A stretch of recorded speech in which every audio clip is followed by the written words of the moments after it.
Greetings, Battle Brothers. It's me, Aurelia Tempris, Defender of the Golden Throne and Servant of Humanity. The boy is here. The boy! If the first message I see from you when I start stream is I didn't do it, I'm gonna think you did it. I'm sorry. That's super suspicious.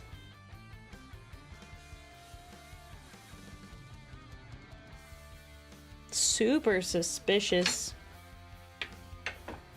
Yes! So who's excited about Peter Turbo? Who's excited?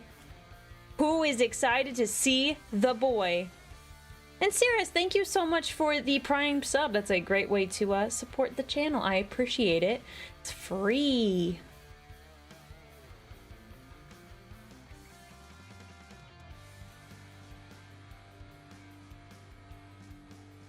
I am doing all right, but just keep in mind my name is Aurelia. I prefer that. Battle Sister works. Let's see what else. Auri is fine. You can call me Temp, Tempris. That's fine. That works as well. Let's just stick with that name. Peter Turbo is back, but Dorn is waiting from the top rope to send him back home for another 10k years. We'll see. We will see how that goes. I mean, it feels like inevitable they'll bring Dorn back. Obviously, they're just gonna bring back all the Primarchs. It's just happening. But you know, we'll see. My favorite of the traders, that's fair. That's fair. Peter Turbo is pretty cool, even though there's like some stuff I really don't agree with. I could see why people like him and they like the Iron Warriors. I can see why they like that. I can see why they like that.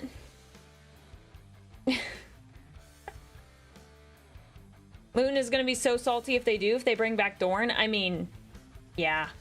I mean, I get it.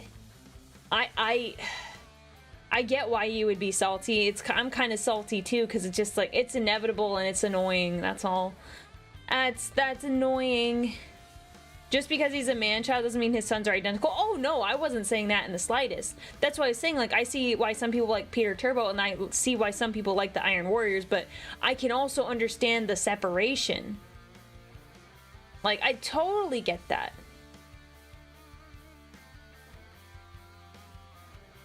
So.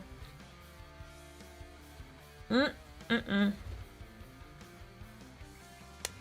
thank you for the bits. I don't think Jagatai is coming back, nor Corvus, but if he comes back, they'll kill him. I think you underestimate GW's strong desire to make money. I think it's inevitable. Because what the Khan, he like went off to Kamara, we presume. So, but like, you know, we haven't seen him. Right?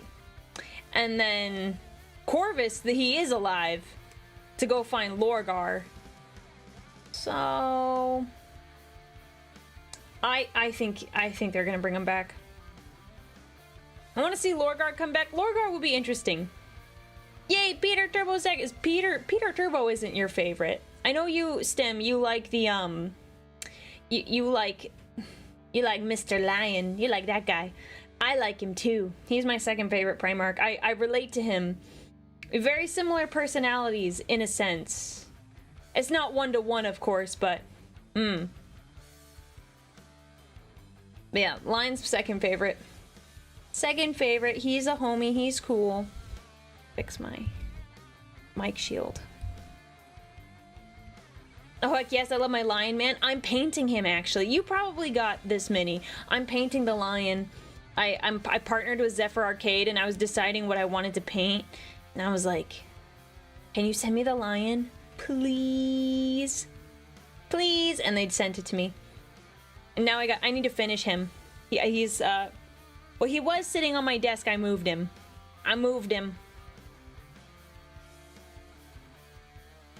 Yeah, it'll be awesome. I'll send you a picture when I'm finished. We get the, hang on, let me do the thing. Guys, go follow Stim. She's very sweet and nice. And we share secrets with each other. Can't tell you the secrets, but we share them. You're gonna like it. You're gonna like it. We got good secrets.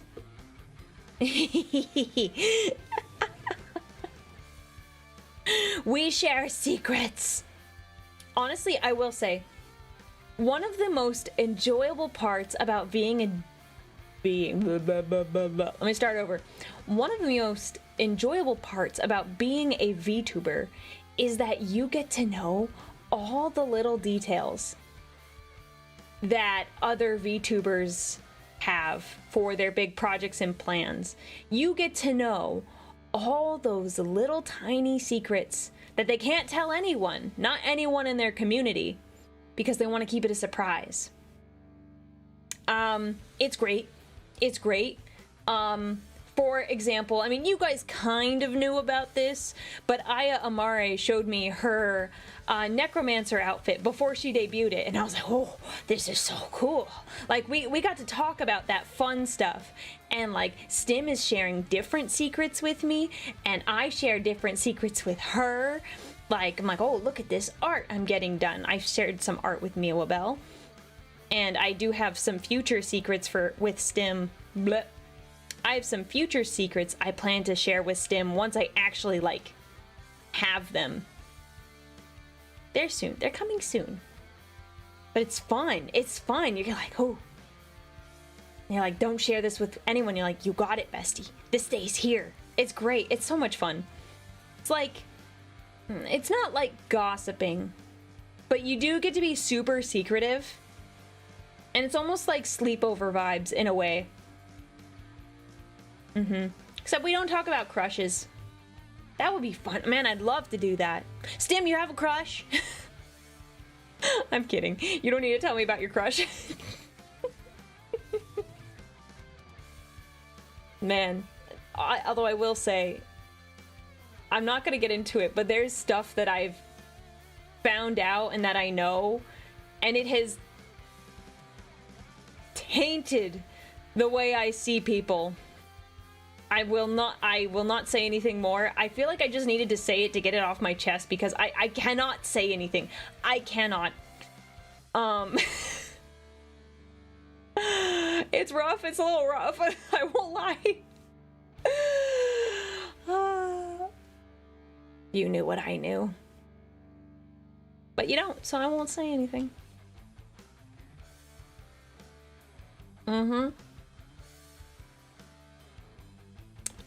But I will say, as someone who wasn't really involved with drama, like in high school and stuff, I am relieved. I'm pretty drama-free. Like, I don't really do anything stupid. I mean, I do some things that are stupid, but I'm not in like the drama, like, for example, like I didn't date someone's like ex. Like that, no. I don't do anything like that, but I know people that have done similar things, and it's spicy.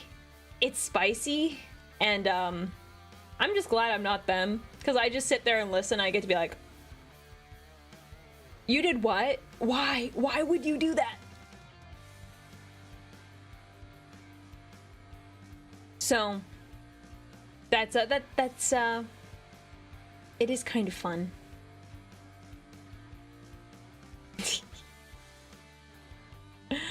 What? This is heresy. I'm not allowing this. Mods, ban that guy. Ban that guy. He's spouting heresy. Ew. Ew. That's disgusting. Why would you even say that about me?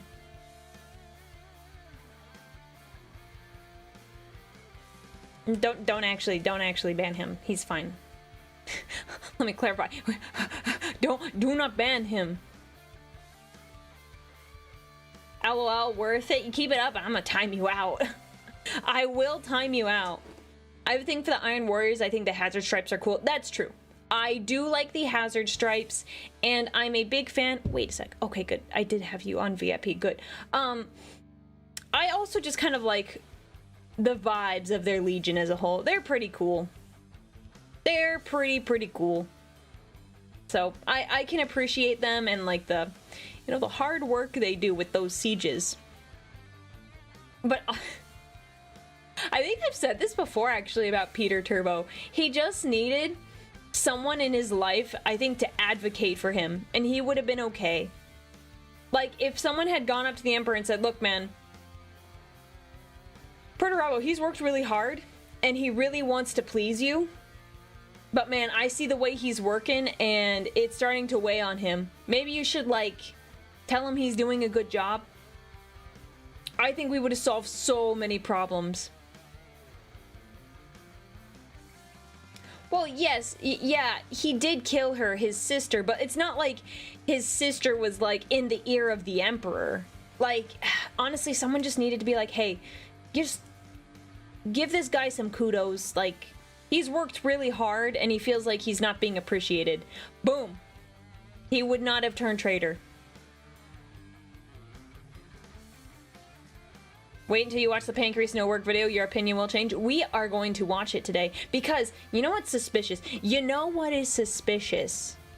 That video came out like a week before Peter Turbo was officially announced. So my question is, what does Pancreas know? What does he know that we don't? Because the timing on that video was very good. I guess it was kind of like, could have been hinted at it. I don't pay close attention to Warhammer community, but, sus. It's sus, Pancreas. You have a lot to answer for. Anyways, Pancreas is in the walls of James and his workshop. Well, to be fair, I will say, so someone said that watching the Pancreas video, your opinion will change. I'm interested to see what that is, but overall, I'm not a huge fan of Peter Turbo. I think he's a bit misunderstood, but also, oh man, what did his sister say? It was incredibly cutting. It was like 2 years since I read the book, but she basically said he martyrs himself, and that he'll like push himself so hard that he'll try to get people to see him bleed, but they just don't. And I was like, bro, he's so right though. She's so right for that. So he is a bit of a petulant man-child, a little bit. Yeah, she did call him out, and he didn't like that. I mean, I wouldn't like being told that either, but I wouldn't kill anyone for that. I'd probably just cry in a corner and be a bit depressed. I won't lie. I won't lie. If what they said, like with the Peter Turbo stuff, was true, then yeah. That's a big pill to swallow. Pancreas is the one holding the gun to GW's head, making them release the Primarchs. Well, we gotta, if that's true, we gotta get him to stop. Cause I don't like it. I don't like it.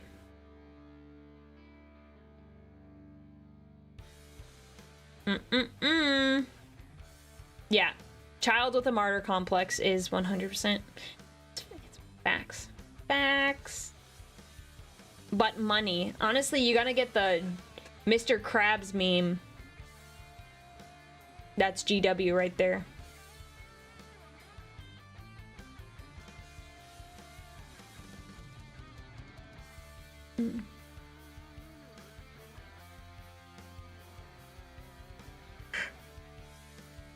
Ugh. Actually, now that I think about it, Pancreas' favorite Primarch, who is that? I don't think it's ever come up in a conversation with him. He's just like Eldar simp.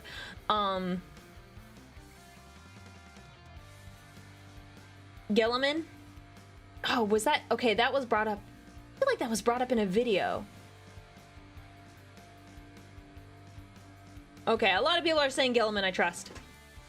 I trust Ultramarine simp. Ah, I see. That's okay. He's a good one. He likes characters with brains. Fair.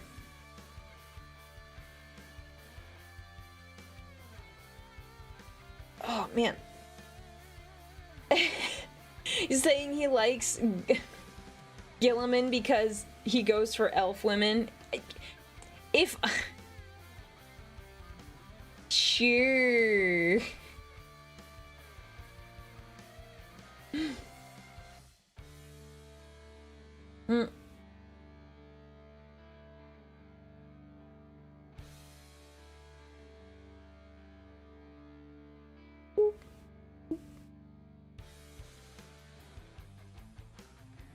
I like watching the model. She has cute little expressions. My eyes hurt though.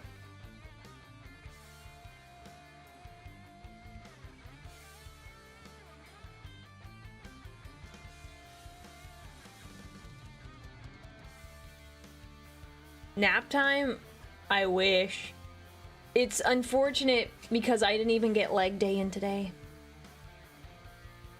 So I gotta do leg day after stream and I'm not looking forward to it. Yeah. It's just rough. And I'm not a dog. We'll start videos in a second because we've got a couple. We're exploring the Mr. Perturbed Man, and from there we'll we'll decide what we go. We will decide what we do from there. So I've got 3. One is the pancreas video because I was like, this is like perfect timing. We'll watch it. Then another one's by Arthur Bones, and then another one is the voiceover animated comic that we're gonna do. Aurelia is Lehman Russ's bestie, confirm. Why do you say that? Why do you say that? I'm curious. Does he know the lore, chat? Chat, did you guys tell him the lore? The Aurelia lore? I don't think he knows. Oh, woof jokes. Oh, yeah, so he doesn't know the lore. I don't think he does. Should we leave him in the dark? What is Aurelia's thought on Drukhari?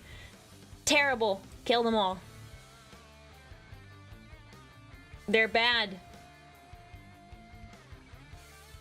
They don't gotta torture and do terrible things to people. Get rid of them all. Blow them up. Said the former Drukhari. Man, you're just spouting off nonsense today. And like, it's April Fools and you're spouting off nonsense. Like, they're not even good April Fool's jokes if you're going for them.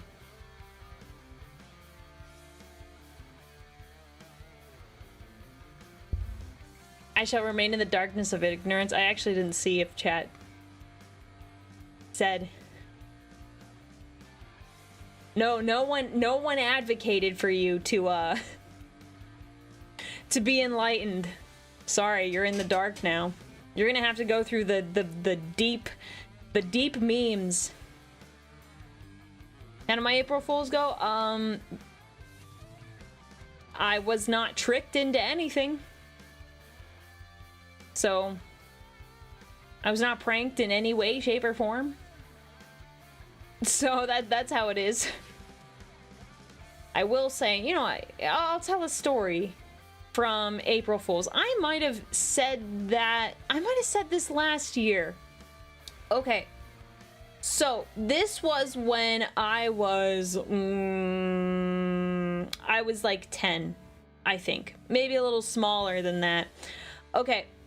So I wake up on April Fool's Day.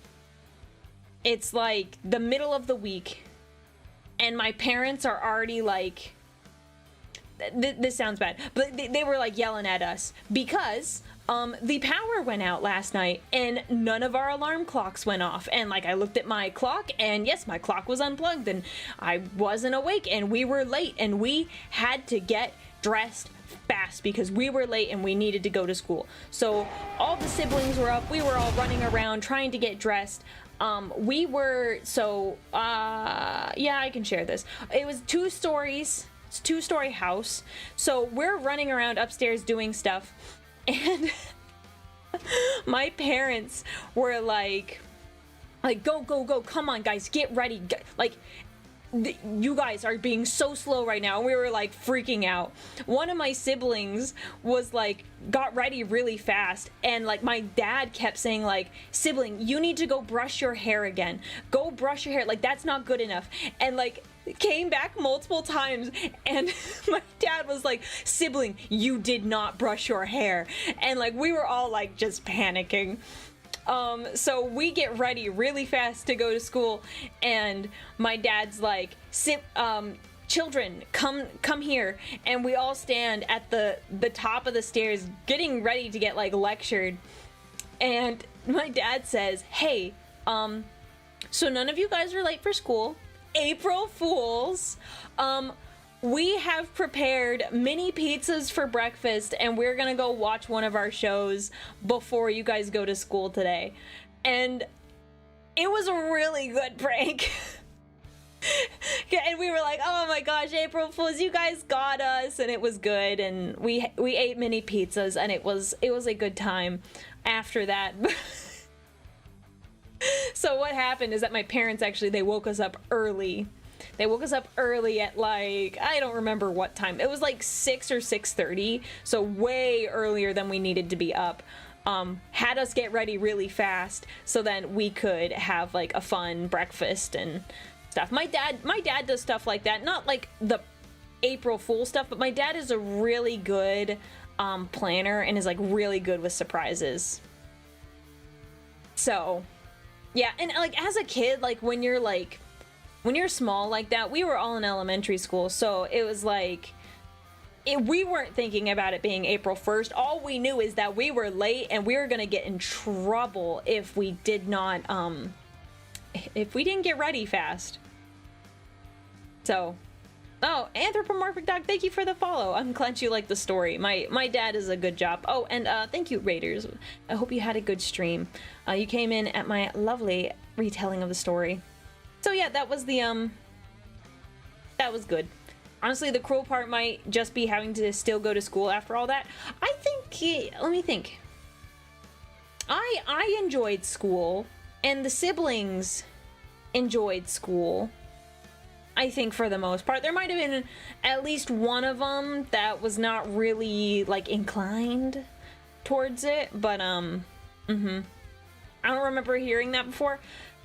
I might have told it, but I don't remember. I'm just forgetting things.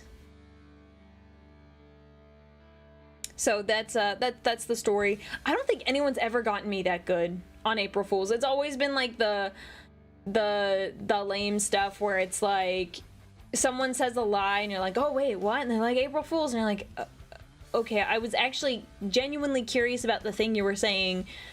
This is stupid. You're dumb. I don't like this.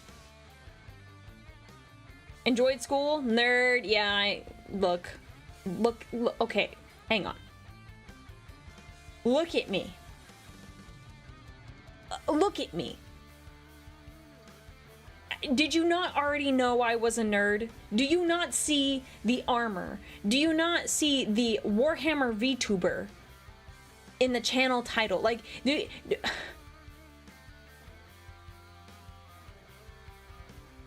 not even an insult. I accept it gladly as a compliment.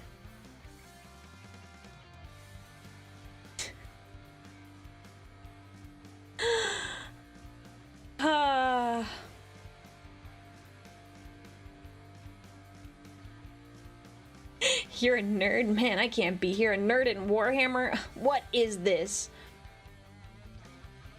You gotta put mutant in the title as well? No. No.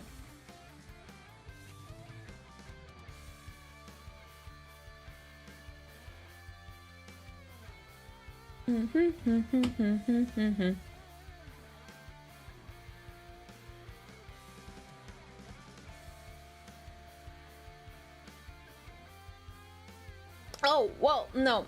Let me say, enjoying Warhammer doesn't mean you enjoyed school. Yes, I fully recognize that.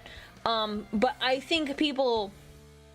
Well, the person who accused me of being a nerd, I know has been here long enough to know that I am a nerd. If you're new here, you might not think that, that I like school. I feel like in the way I've explained things and like different stories, it's kind of obvious that I like school and or was good at school. I'll put it that way.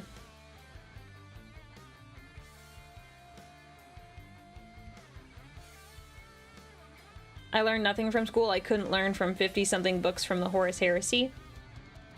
You didn't learn nothing from school. You know how to add and subtract and read a clock. Did you know that some kids, like, can't read, like, analog clocks? They only know how to read digital clocks. Wild to me. Yeah, I know. I was surprised too. I was like, huh?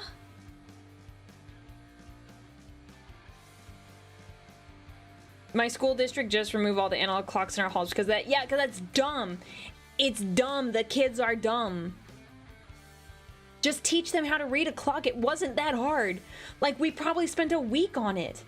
Like, guys, straight up, 100%, I remember doing the homework about how to read a clock and showing it to my dad for him to check my work. I remember it. I know where I was. I remember the room it was in. Like, I know exactly where I was.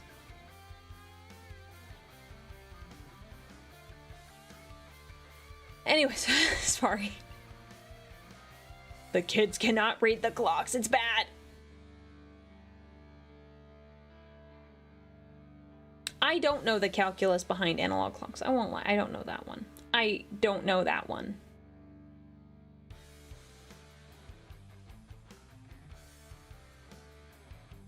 Oh wait, does the deep lore involve that one guy Aurelia knew with the Lehman Russ personality? Yes, but there's more to that. Congratulations, you're getting closer.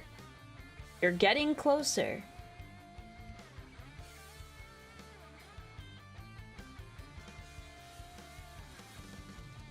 Okay. I think... Let me... Did not prep the, thing. 1 second.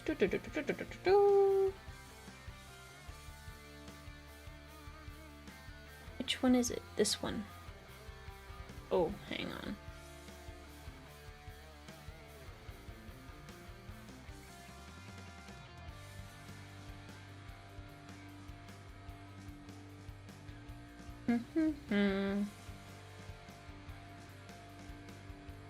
Okay.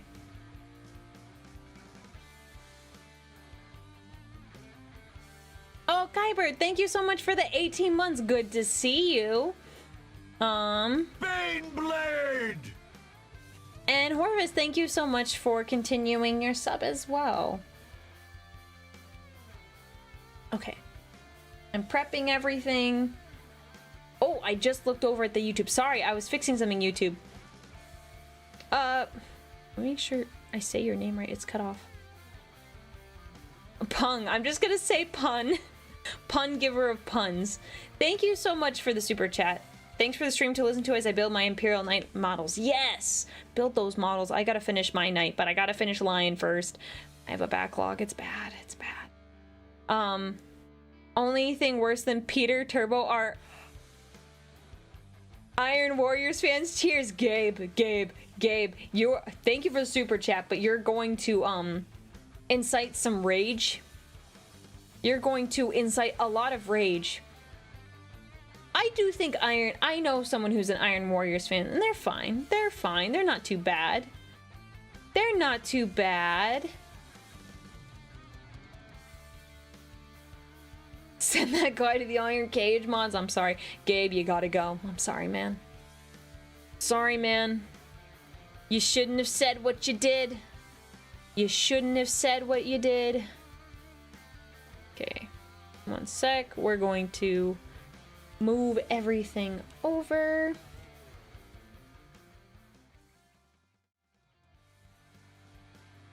Okay. we have a couple of videos that we are going to watch. All Peter Turbo themed, because today is the day for the Peter Turbos. How much time do we have until the ad? 26 minutes. So let me think. Here's what we'll do. We're actually not going to start with this one. We're going to start with the Mr. Bones video. Because we'll finish that before the ads hit. I'm trying to keep a better, eye on ads. So that we know, I stop when we've got them. Okay. Do a little fiddly boop, boop, boop. Okay. Are we ready? Oh, Halo off. Okay.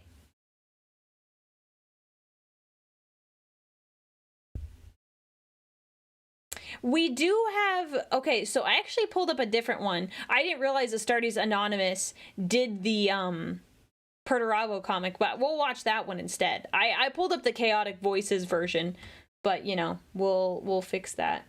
Okay. Desktop audio, we'll split down. 1 second, test time. Hi. Yes, every chance I get, I'm going to be using the Perturabo face. I just think it's really funny. How did we feel about that? How did we feel about the volume there? You're right, it does look like he is displeased, specifically with me, for being here.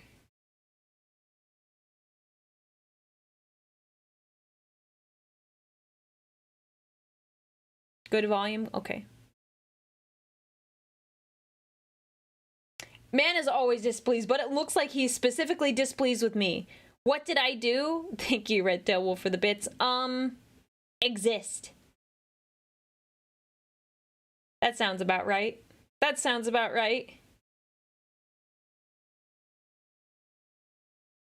That sounds about right. Okay. Let us begin. Hi. Yes, every chance I get, I'm going to be using the Perturabo face. I just think it's really funny. It's a good face. And this is part 3 in a 20-part series I am doing in-depth analyses of the Primarchs in order of the legions. Do you need to have seen the other parts to understand this one? No, but it would make me happy. Of all of the private conversations I've been having with other individuals in the Warhammer sphere, I do find that a common thing that comes up, especially in regards to Primarchs, is my opinion of Perturabo, and my opinions on his legion as well, as I tend to have complex feelings about the two of them, and just their entire characterization throughout the fiction. There are a lot of things to learn with each of the Primarchs, and it's why I'm going to title each video with the same kind of format that you've been seeing so far, so you can all understand immediately the purpose of the video and what the most key features. Okay, I like this. But I will say, looking at the art here, I have one criticism of the art. Sanguinius has got all these scars. And that's not right. Because, look, Fulgrim doesn't have, any scars. He looks tired, honestly. Relatable, bestie. But, Sanguinius, he shouldn't be all scarred. He's, gorgeous and perfect. I don't know why they made him all scarred. That's kind of annoying. That specific Perturabo face conveys the feelings of the Lord of Iron being informed that his wife's annoying Pomeranian has pooped on his study rug again.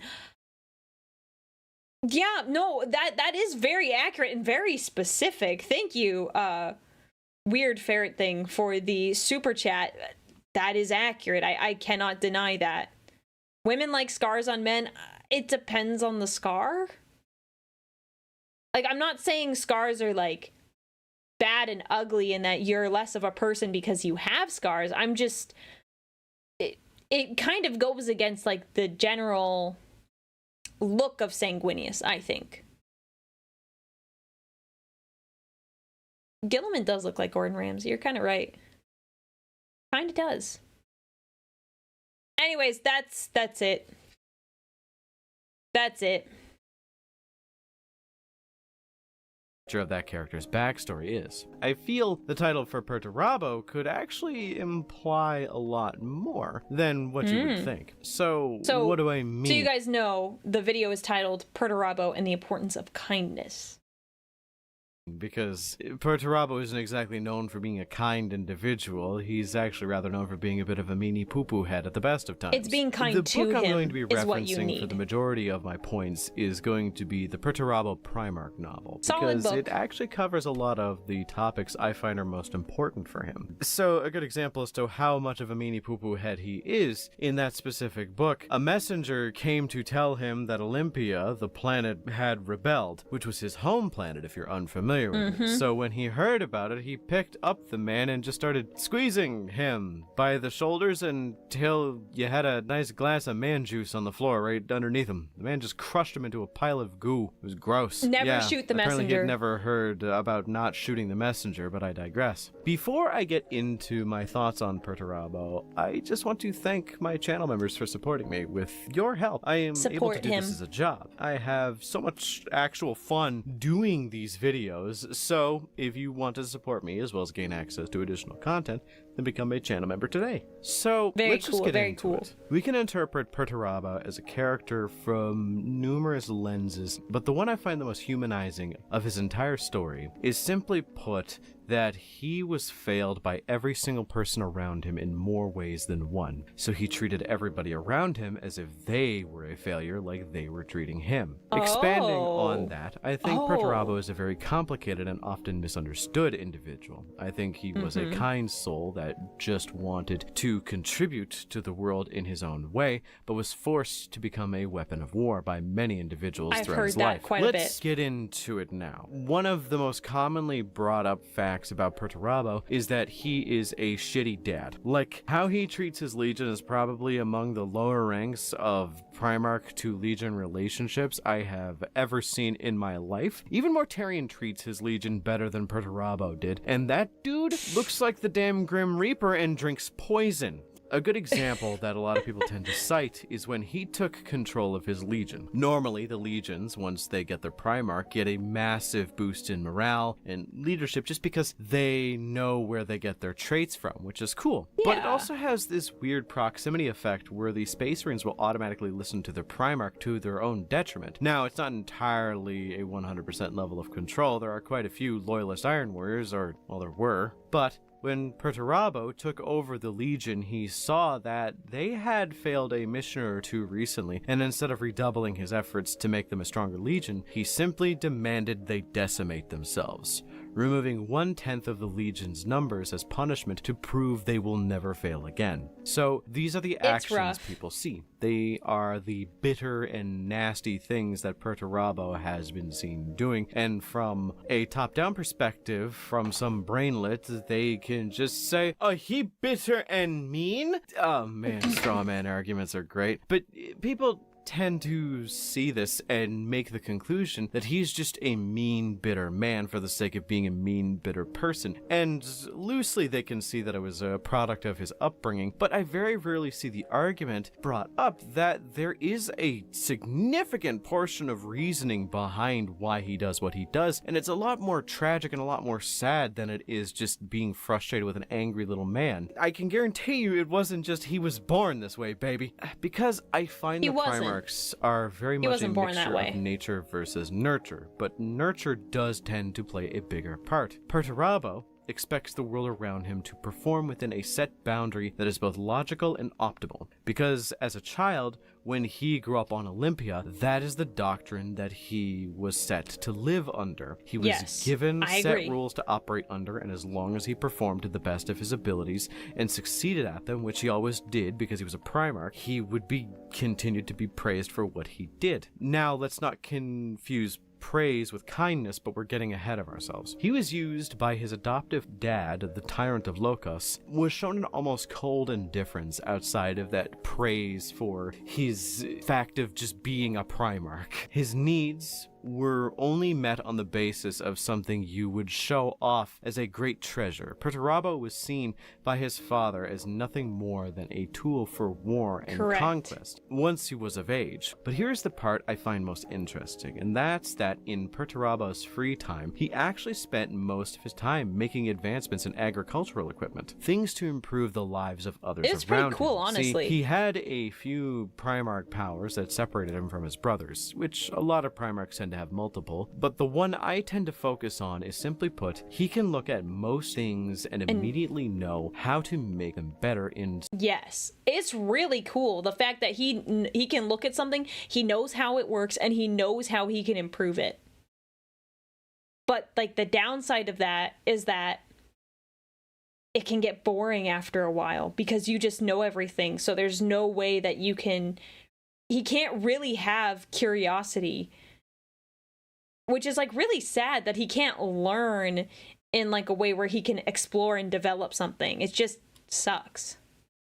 some way, shape, or form. Now, it depends on the situation, because better is often not really defined by any strict means, but he would often try to improve tilling machines, tractors, to help move grains better, and so on and so forth. But his adoptive father kept moving him to focus more on war efforts, and eventually that was all he was going to work on until, well, now, which is a bit of a tragedy. It mirrors a lot of personal accounts of artists growing up in restrictive households that had their parents say that they can't work on this specific project. You need to learn how to be an engineer or a doctor or some shit, when you secretly just wanted to paint or maybe even just raise chickens or some shit. I don't know. But there is one individual that is incredibly important in his story, and it was the only person in his life to ever treat him with unbidden affection. Sister. There wasn't a back and forth in the same sense that he had with his stepdad and every other general that he ended up working with, where he would provide his services and they would provide him with praise. The only person who showed him kindness without any strings attached was his adoptive sister. Shit. Hi, this is video editor Arthur. Have fun. Yeah, I goofed. It's been a while since I've read the Perturabo Primarch novel, and I completely forgot that his sister's name was not actually Calliope, it's Caliphany. I got the two names mixed up because of there's a D&D character that I've been interacting with. You know, it doesn't really matter. But yeah, understandable. I forgot her name. If you're a VTuber fan, you would have gone with Calliope and not Caliphany. Name was Calliope for the entirety of this recording, and instead of being a competent individual, I'm going to just put this here and tell you all that, hey, while I was editing, I remembered that it's actually Caliphany and not Calliope, so whenever I say Calliope, it's actually Caliphany.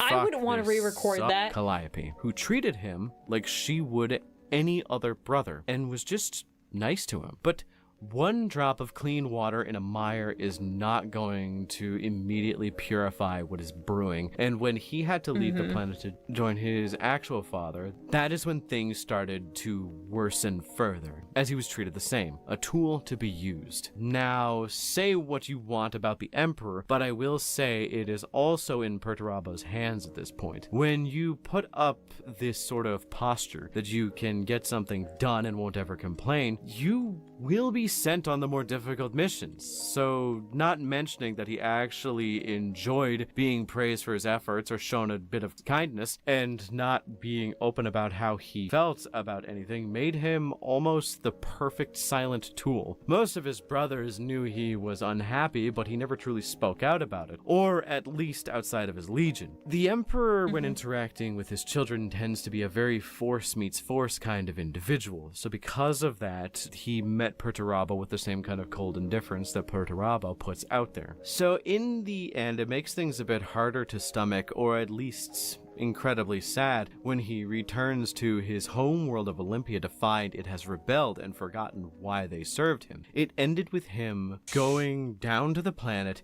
and simply saying, burn this whole city to the goddamn ground. Yep. And that's what he bad. did. They were a tool that lashed out and didn't fulfill their purpose, and therefore They were discarded like how he felt he would be if he didn't provide a purpose to everyone that asked of him. So he lashed out almost in a childlike rage that if you do not fall in line, you get the stick, forgetting that you also need to put a carrot at the end of it for the whole analogy to work. This all culminates further in the single most tragic part of Perturabo's life, when he accidentally kills his elderly sister Calliope. Now,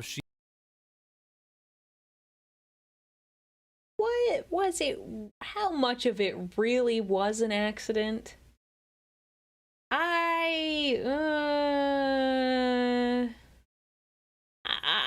would say it's not really an accident.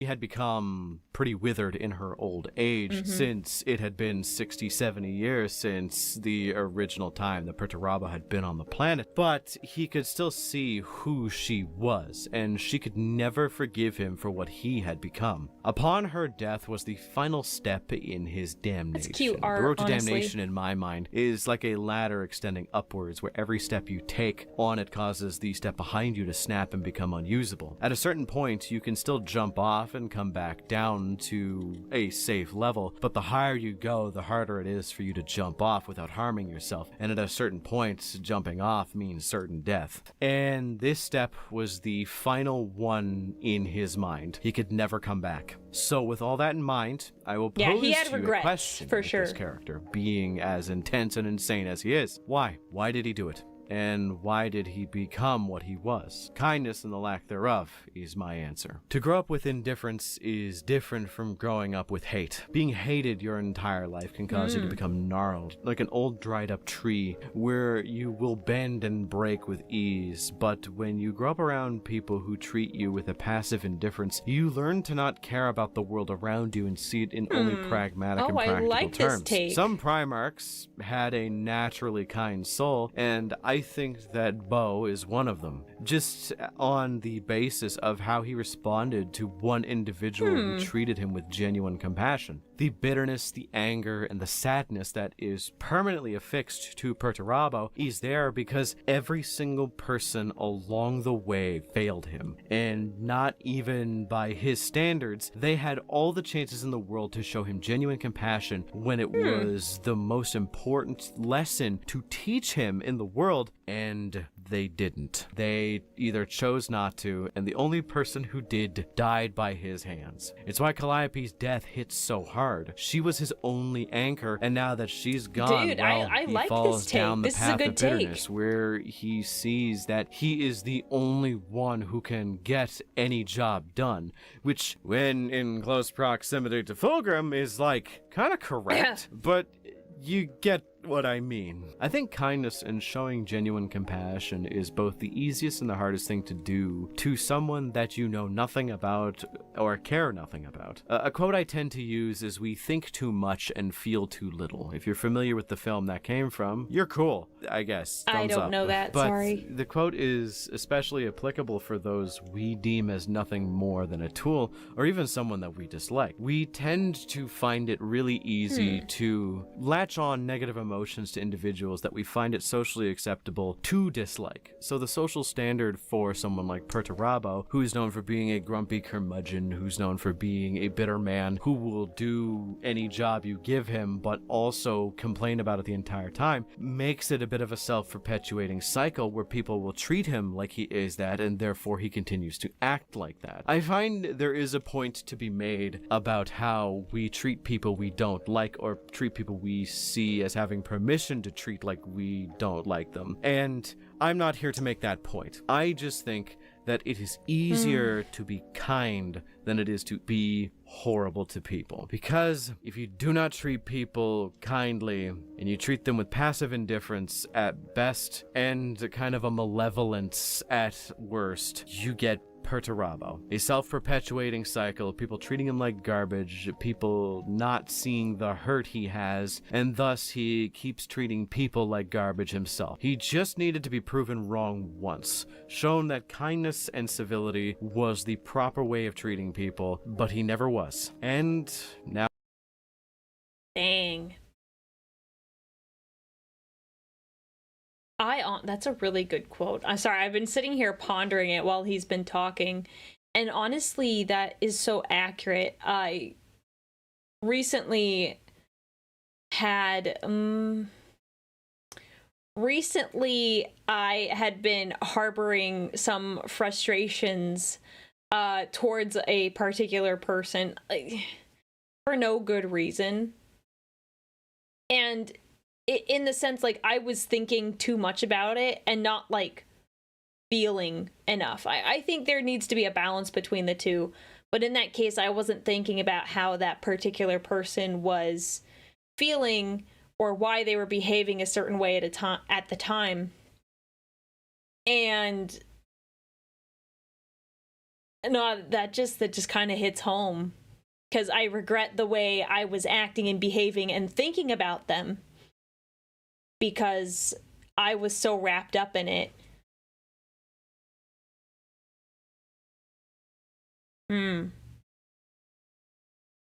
I'm not going to say who the person is. I'm not going to say who the person is. Look, it's tied to real life stuff. So it's just, there does need to be a balance of thinking and feeling. I think there's sometimes I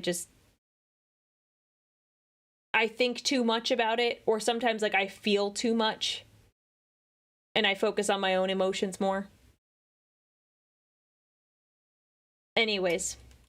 He never will be, because if you aren't familiar, Perturabo, Peter Turbo, the man, the myth, the big sad himself, has ascended to demonhood and is angry forever at everyone. And he's I relate coming to for Perturabo, you. at least on the apathy thing, not the demon thing. That'd be rad, but, like, suck, but whatever. Because I moved around a lot as a kid, as my parents tried to find work to sustain their lifestyles as well as mine and my sister's. So when you show up and have obvious psychological problems like I did in childhood, it's easy for people to treat you like garbage, simply seeing that you're kind of the outlier, and I was someone who acted out a lot like Perturabo, and no one ever really saw the reason behind it. Now, I don't blame them for it. That's why I relate to Perturabo, where I can see the cycle of apathy and just indignance that comes with his existence, and I relate to that specific part. I don't think I'm alone on that. I think there's a lot of people who can relate to growing up different, growing up weird in a world around them where people don't exactly hate them or show them any kind of malice, but just ignore them and feel left by the wayside. Ooh, I that's think rough. that is one of the most emblematic things to describe Perturabo as a whole, and that's what people tend to describe him as. He is bitter, hard to be around, but incredibly competent, and I have so many friends that are like that. They grew up socially awkward. They grew up with this kind of inability to acquiesce to social norms that made it so that it was hard for them to fit in, and they grew up jaded and bitter because of it, which kind of loops back to that analogy that I was giving before, where it can be both incredibly difficult and incredibly easy to be kind. But I am not here to tell you what you are supposed to do. I am just here to tell you my perspective on Perturabo and how I relate to him as a person. But what do you think about Perturabo? Do you think he is an especially bitter person and it was in his genetics to do so because the Emperor is also kind of a sociopath? Or do you think he was absolutely destroyed by his personal upbringing and thus wasn't given much of a chance? Or maybe somewhere in between? Let me know in the comments. I'm especially interested in him as a character. Also, remember to like and subscribe as it helps the channel. Do it, and before I go, if you think that this was a bunch of pseudo-intellectual bullshit, then wait till you get to Angron. I feel like I should start offering free therapy sessions after I do that one. Well done. I really like that take on it. I honestly think he is right. It was the product of his upbringing. Even though he did have a loving sister, most people did treat him with apathy or as like a tool, kind of like, you know, how the Emperor does, like, or did to his sons. And I could totally see that being the case. It makes sense to me. Weird Ferret Thing, thank you for the super chat. Unfortunately, we only very recently got some more Iron Warriors Purdy lore, and it's still not fully out. Apparently, he's mellowed out a ton in 10,000 years. Well, good for him. Good for him, but I'm interested to see what a mellowed out demon Primarch looks like. Because, let me tell you, that sounds like an oxymoron right there. So, We aren't gonna start the next video because we have like less than 3 minutes. So we're just gonna chat a little bit so once the ads are done, or I guess we could no, we won't snooze the ads. Because it's only just gonna push it back 5 minutes and I don't know how much commentary I'm gonna have. So we'll wait. We will wait. So.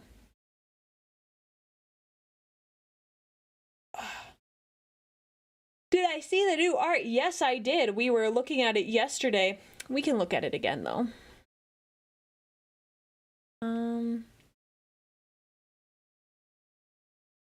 We can look at it again. Why not? Why not? It looks pretty cool. Look at that. He is insanely massive. Insanely massive. I said this yesterday, but when I saw this on Twitter, I captioned this. Oh, Lord, he coming. And he is. He is large and in charge, and he's a scary, scary boy. Would magnets reboot that man? Well, I think he's more than just metal. I think he's still got some, you know, biological stuff going on there, so I don't think it'll like restart him in the way you think it will. But he does have 5 arms. I did notice that. This picture he's got 1, 2, 3, 4, 5. There might be a 6th one that we can't see. Hard to say. Hard to say. But it's very scary. Very, very scary.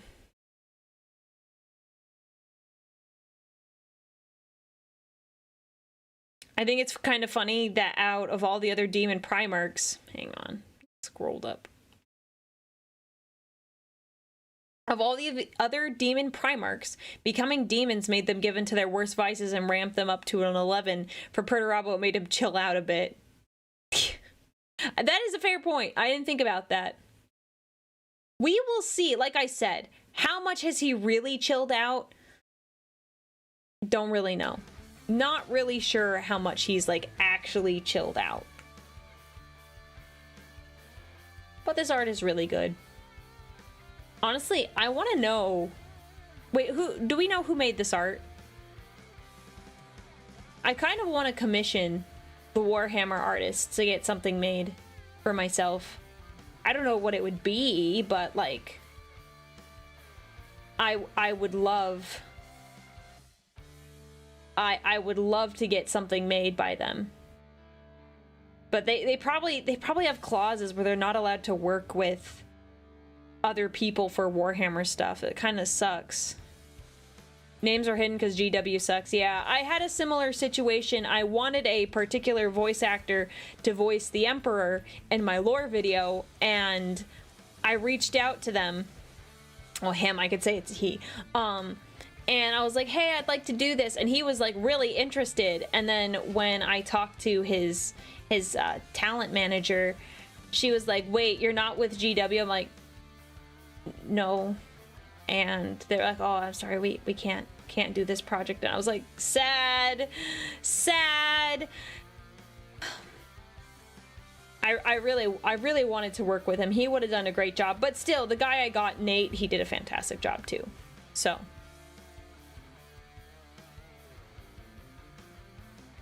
I know a few Warhammer artists, but that's all I'm gonna say for now. I don't want to get in trouble with the mods. Why would you get in trouble? And like, is it like official Warhammer artists, or is it just like people draw Warhammer? Those are two different things. Matt Ward is why GW stopped crediting their artists. Dude got all the death threats for following corporate's instructions. Whoa, what happened? I'm not familiar with this. Supposedly, they do this to avoid harassment, but more likely because they tend to want to avoid their artists and workers getting too famous and splitting off. Oh.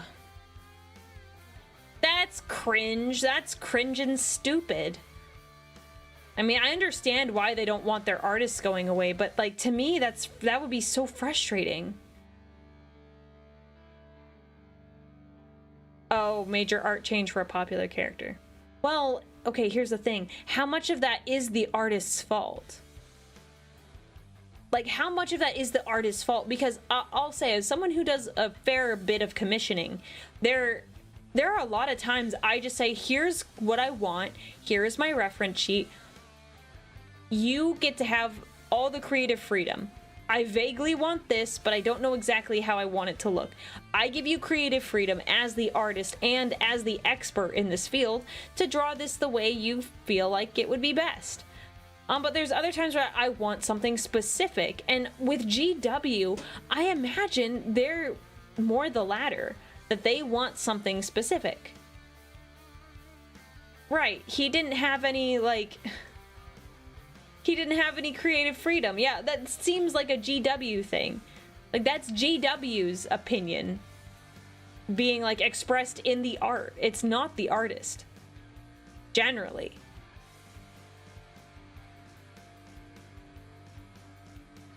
Yeah, see, that's just silly. That's just silly. Oh, I also saw someone mention, they wanted to find a helmet for my Mini. I don't know if it's been completed, but someone in the Discord, I think it was Bowman, was developing a file, of my helmet. Because I forgot to ask my designer to make a helmeted version. I totally forgot. I don't know if Bowman finished it, but he talked about doing it. So Bowman, if you're here, or go to the Discord, Bowman's in there. I'm gonna ask questions about that. Because I didn't want you to be left in the dark. I think it was Mad. I think Mad, you said it. Anyways, we out of ad jail? Are we out of ad jail? Are you guys back?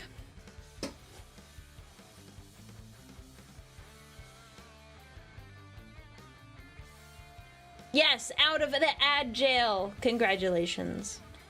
Let me... We'll do the,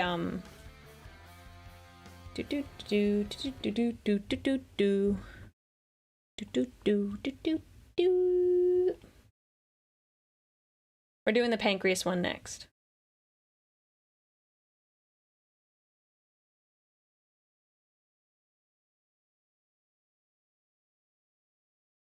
Okay. Volume check. A near universal experience for people is having a coworker that's... How was that? Might have been a little low.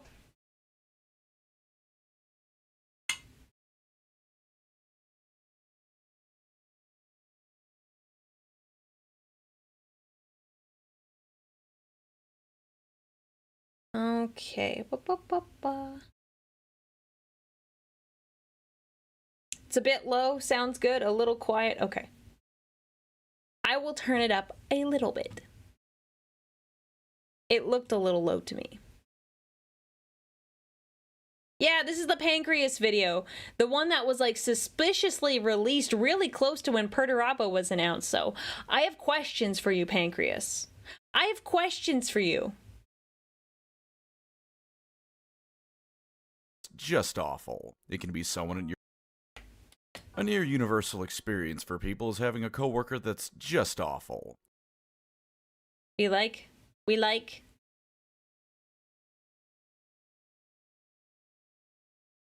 I will say, after listening to that Peter Turbo video,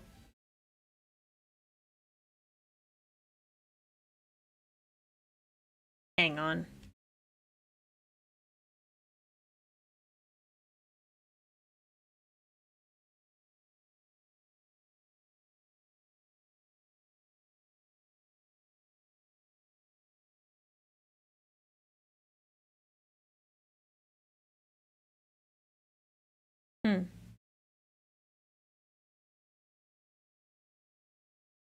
Sorry. That was... Sorry. I got held, got hung up on something there for a second. What was I saying? After watching the Arthur Bones video, I really want to watch the Sanguinius one. Because I want to know what he says about Sanguinius. Other than that, he's the best, amazing, most special golden hawk boy there ever was. So, we go. A near universal experience for people is having a coworker that's just awful. Yes. It can be someone at your level who's an unbearable person to be around, constantly bitter about not getting a promotion no matter if they made motions towards getting one, do their job well, or even deserve it. Maybe they're a higher up, a manager that constantly demands too much of you and punishes you harshly when you can't. Mine is a higher up. And no, it's not my current boss. Let me clarify. It is not the Big E. It's not the Big E. Big E is a good boss to me. And meet their insane demands and standards. Alternatively, maybe have a family member that you don't really get along with. They're annoying, bitter, and constantly judging you for faults perceived or otherwise, and give off an air of unbearable arrogance. Also, they beat their kids. Well, if you combine all these things, you get Perturabo. Primarch of the Iron Warriors, the more memorable of the two legions with iron in their name, and all-around bad person, Correct. bad leader, bad Primarch. When you get as many legions of Space Marines as we have, some of the Primarchs are going to be stinkers, and boy howdy is Perturabo a stinker. Not literally That's like putting it Mortarion, lightly. but in terms of personality, I think I'd rather talk to a serial killer. Conrad Kurz may be awful, but he'd probably say something interesting in between carving off bits of my skin. And since I agreed to read Hammer of Olympia because I have trouble saying no to people, much like Perturabo, and boy, that's not an insight check I want, here's a video on the man himself. Come with me as we go on both a journey through lore and a crash course of everything you shouldn't do to be a halfway functional human being. But before I begin... Oh, come on. We're already 5 minutes into it, and you're like, yeah, not even 5 minutes into it. Not even 90 seconds. You're like, I already like his other video better. I like Arthur's nuanced take. But I don't think this is gonna suck. Did you know that it's National Sleep Awareness Month? And what better way to mark the occasion than with Helix? Dang it. He released this in March. It's April. Man, I'm so tired. Sponsor of this video. Did you know that 1 in 3 adults don't get the 7 to 9 hours of sleep like they're supposed to? Sounds Aside like from me. obviously leaving you tired, this can hit you with anything from poor reaction times to heart problems to shooting your memory in the foot. And if you're using a mattress that isn't right for you, this can only be made worse. Old mattresses can be brutal on your back and be filled with things like dust mites after a long enough time. Getting a new one eventually can be just what you need. And luckily, Helix makes some damn fine mattresses. Did All you need to do they to find give which him a one is for you mattress? is take the Helix sleep quiz and it'll match you with their mattress suited to give you the best night's rest possible. I've got a Helix Midnight Lux, and that thing is wonderful. Every night it gives me the rest I need to actually function the following day. Does he have, like, silky sheets on his bed? Dang, that's nicer than mine. And it's so comfortable that I wish I was better at speaking so I could put into words just how comfy it is. And it ain't just me saying that either. 82% I gotta get my head out of the gutter. of participants in the Helix Wesper sleep study saw improved sleep. With a 120-day sleep trial and a lifetime warranty, there's no reason not to give it a shot. And to get yourself a fine Helix mattress, You're look right, no maybe it further. is satin. Use the link in the description and pinned I comment don't to have take advantage satin of Helix's sheets. March Madness sale for 20% off. That's the link in the description and pinned comment for 20% off your Helix order. You spend a third of your life asleep, so get yourself a fine Helix mattress to make sure you're That's good resting your advertising. best. Now then, go gadget kill 1 in 10 of my children. Perturabo shares the same backstory as all his Primarch brothers do. The Emperor needed good generals for his armies when he would conquer the galaxy during the Great Crusade. In older lore, it was as simple as that. In newer lore, he had the added downside of having pissed off all his perpetual allies by being himself in a variety of no doubt creatively awful ways. So he made a bunch of demigod test tube babies with the intent of using them to lead his armies, because people who defend his parenting see no issue with the idea of having children for the sole purpose of war. I'm gonna be this bitter and smug the entire video, fair warning, because what better attitude is there to go into a video about Perturabo? Anyways, their test tube mom Erda, or some Chaos Space Marines time traveling, or the Chaos... I really liked it being time-traveling space marines rather than Erda. It was actually interesting. gods, or whatever retcon they're going with this time, catapulted all the Primarchs into the warp as wee little babies, sending them across the galaxy and ensuring the opening acts of the Great Crusade were goddamn fetch quests. A rough start to be sure, but thankfully for the setting existing, the Imperium, even without its chief future generals, was chugging along better than most were at the time, so the Emperor rode forth to look for him. Perturabo ended up on the planet of Olympia. Supposedly he had spent his first year or so on the planet wandering around, slaying monsters, and just being a wanderer. His very first memory was not of that, however. You ever see those jokes about suddenly gaining consciousness as a 3-year-old or whatever? Well, in Perturabo's case, this happened when he was in the middle of climbing a cliff face. But consciousness apparently struck Perturabo like a semi-truck, because he went from no memory prior to comprehensive knowledge of everything ever. While it obviously wasn't true omnipotence, there's a passage about him looking at a rock and thinking about all the geological processes that had resulted in that rock coming to form. Knowledge of rocks might not sound like the most impressive of things in Warhammer, but this is him. It's impressive when you haven't even read a book. As a kid, and it was just many of the things he suddenly knew. Anything he didn't know, such as star formation and whatnot, he had theories on that were ultimately correct. AKA, he knew, but wasn't able to go out and prove his theories yet. He knew blacksmithing for something more low-key, to knowledge of engineering and countless more things. This did, in many ways, make him feel robbed. As much as it would be nice to just know how to do anything perfectly, it robbed him of the joy of discovery and learning. Indeed, he looked at a palace of what would become his foster father, and while he could appreciate it as a well-made piece of architecture, he instantly knew everything that had gone into it, which ruins the wonder a bit, to be sure. The only two things he couldn't remember. Oh, okay. There's an interesting story about this. I know a streamer who has a very, I don't know if it's like a condition or what it is, but basically, if she eats a piece of food, she can like taste and recognize everything that's in it. Allegedly. I believe her, but you know, that's up for debate whether or not she actually has that ability. But she said like one of the downsides is that she can't, like, she has a hard time ordering food from like a fast food place or like going to restaurants because she knows what's in them and doesn't like, you know, she doesn't enjoy it because she knows what's in them and it like ruins the fun. So, you know, it's not me. I'm not a super foodie like that, but it is crazy. Were what he was doing prior to climbing the cliff, which he learned about soon enough, and why the hell the Eye of Sauron was looking at him at all times. Turns out, Perturabo had the Eye of Terror itself staring at him for as long as he could remember. Rough. Not exactly a good sign, and one of the few things I'll give him credit for. I'd probably be a bit messed up too if I had hell itself staring at me since birth. It should be mentioned prior to his sudden brain unlock, he supposedly had to learn things normally, albeit at Primarch speeds, but after that the knowledge of the universe was at his fingertips. Olympia would turn out to be the worst planet he could have landed on, and not because it was all things considered a terrible place to live.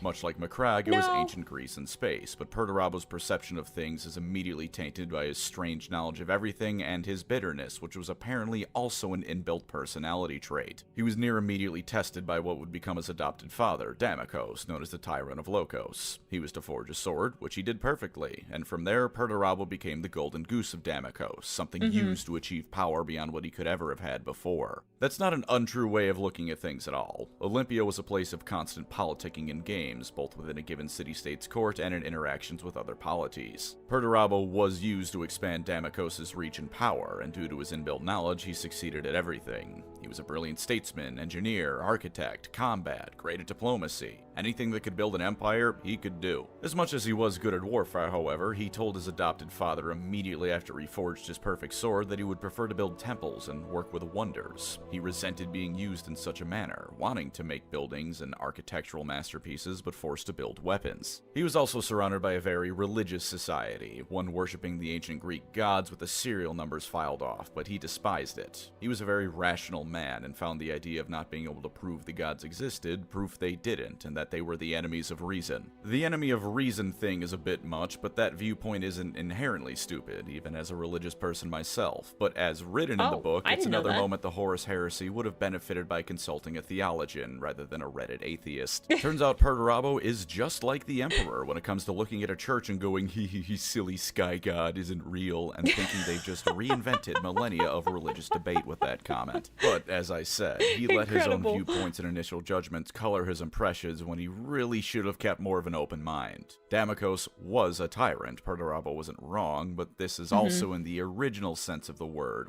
This makes me wonder how Fulgrim would have done in this sort of situation. Like, let's say you switch Fulgrim and Perturabo. Like, Fulgrim could probably do a lot of things really well and be a very good statesman and all that. But I really wonder if Olympia had Fulgrim and maybe there was, like, more peace. Like, peace talks that were made. Maybe that would have been different. Huh. I don't know, I was just, that thought crossed my mind. Because I was like, Olympia is not actually a bad planet. It was just not a good one for him to land on, but I think some of the other Primarchs, it would have been just fine.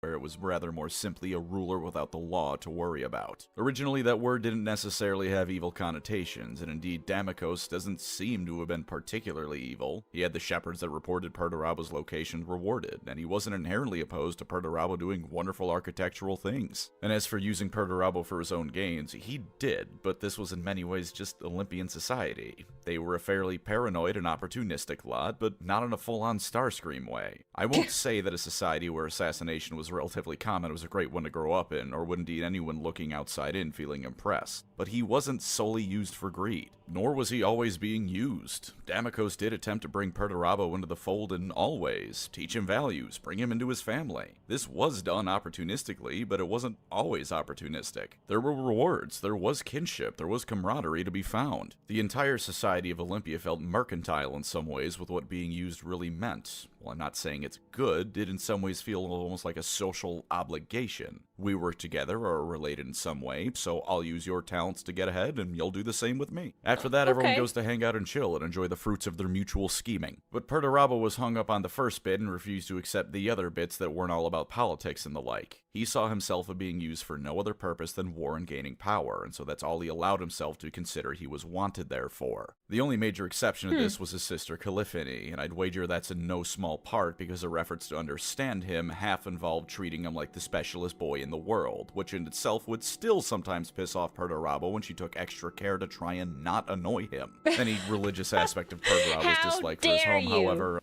How dare you not try to annoy me? That does give, like, very much like sibling behavior. When your sibling's been, like, pissing you off and then they're suddenly nice to you, you're like, what are you doing? You're making me angry. Honestly, relatable. Relatable. I have little in the way of any kind of excuse for, mainly because, as I've said, the entire Imperial truth aspects of the Horus Heresy, it feels like they're written by, shall we say, people I suspect have never put much thought into faith as a thing. Come a few years into Perturabo's life, however, and the day arrived for him as it did all his brothers, the arrival of the Emperor. It was fairly uneventful as far as Primarchs beating big egos. He submitted to the Emperor right away and even outed his adopted father from power. Damokos tried to regain power and failed, but that did create some unrest that would cause issues later on. More on that to come. Perturabo briefly had some hopes that the Imperium was just what he always wanted. He would finally be allowed to build wondrous things across the galaxy and enlighten society that allowed his gifts to be nurtured, and in turn, he could gift the galaxy his knowledge. And then he found out that his dad was the Emperor and was just another conqueror, if one that was a fair bit shinier and more powerful than any other he had ever seen or heard of. To say his bitterness only grew was an understatement, and again in this instance I can't entirely blame him for it. Don't like the that. phrase never meet your heroes comes to mind, especially since Perturabo correctly assumed he hadn't simply been born, but made for things beyond the average person. He saw in the Imperium a chance to become what he was meant to be, and all he was able to do was be another general. After spending only roughly a year... If they had been able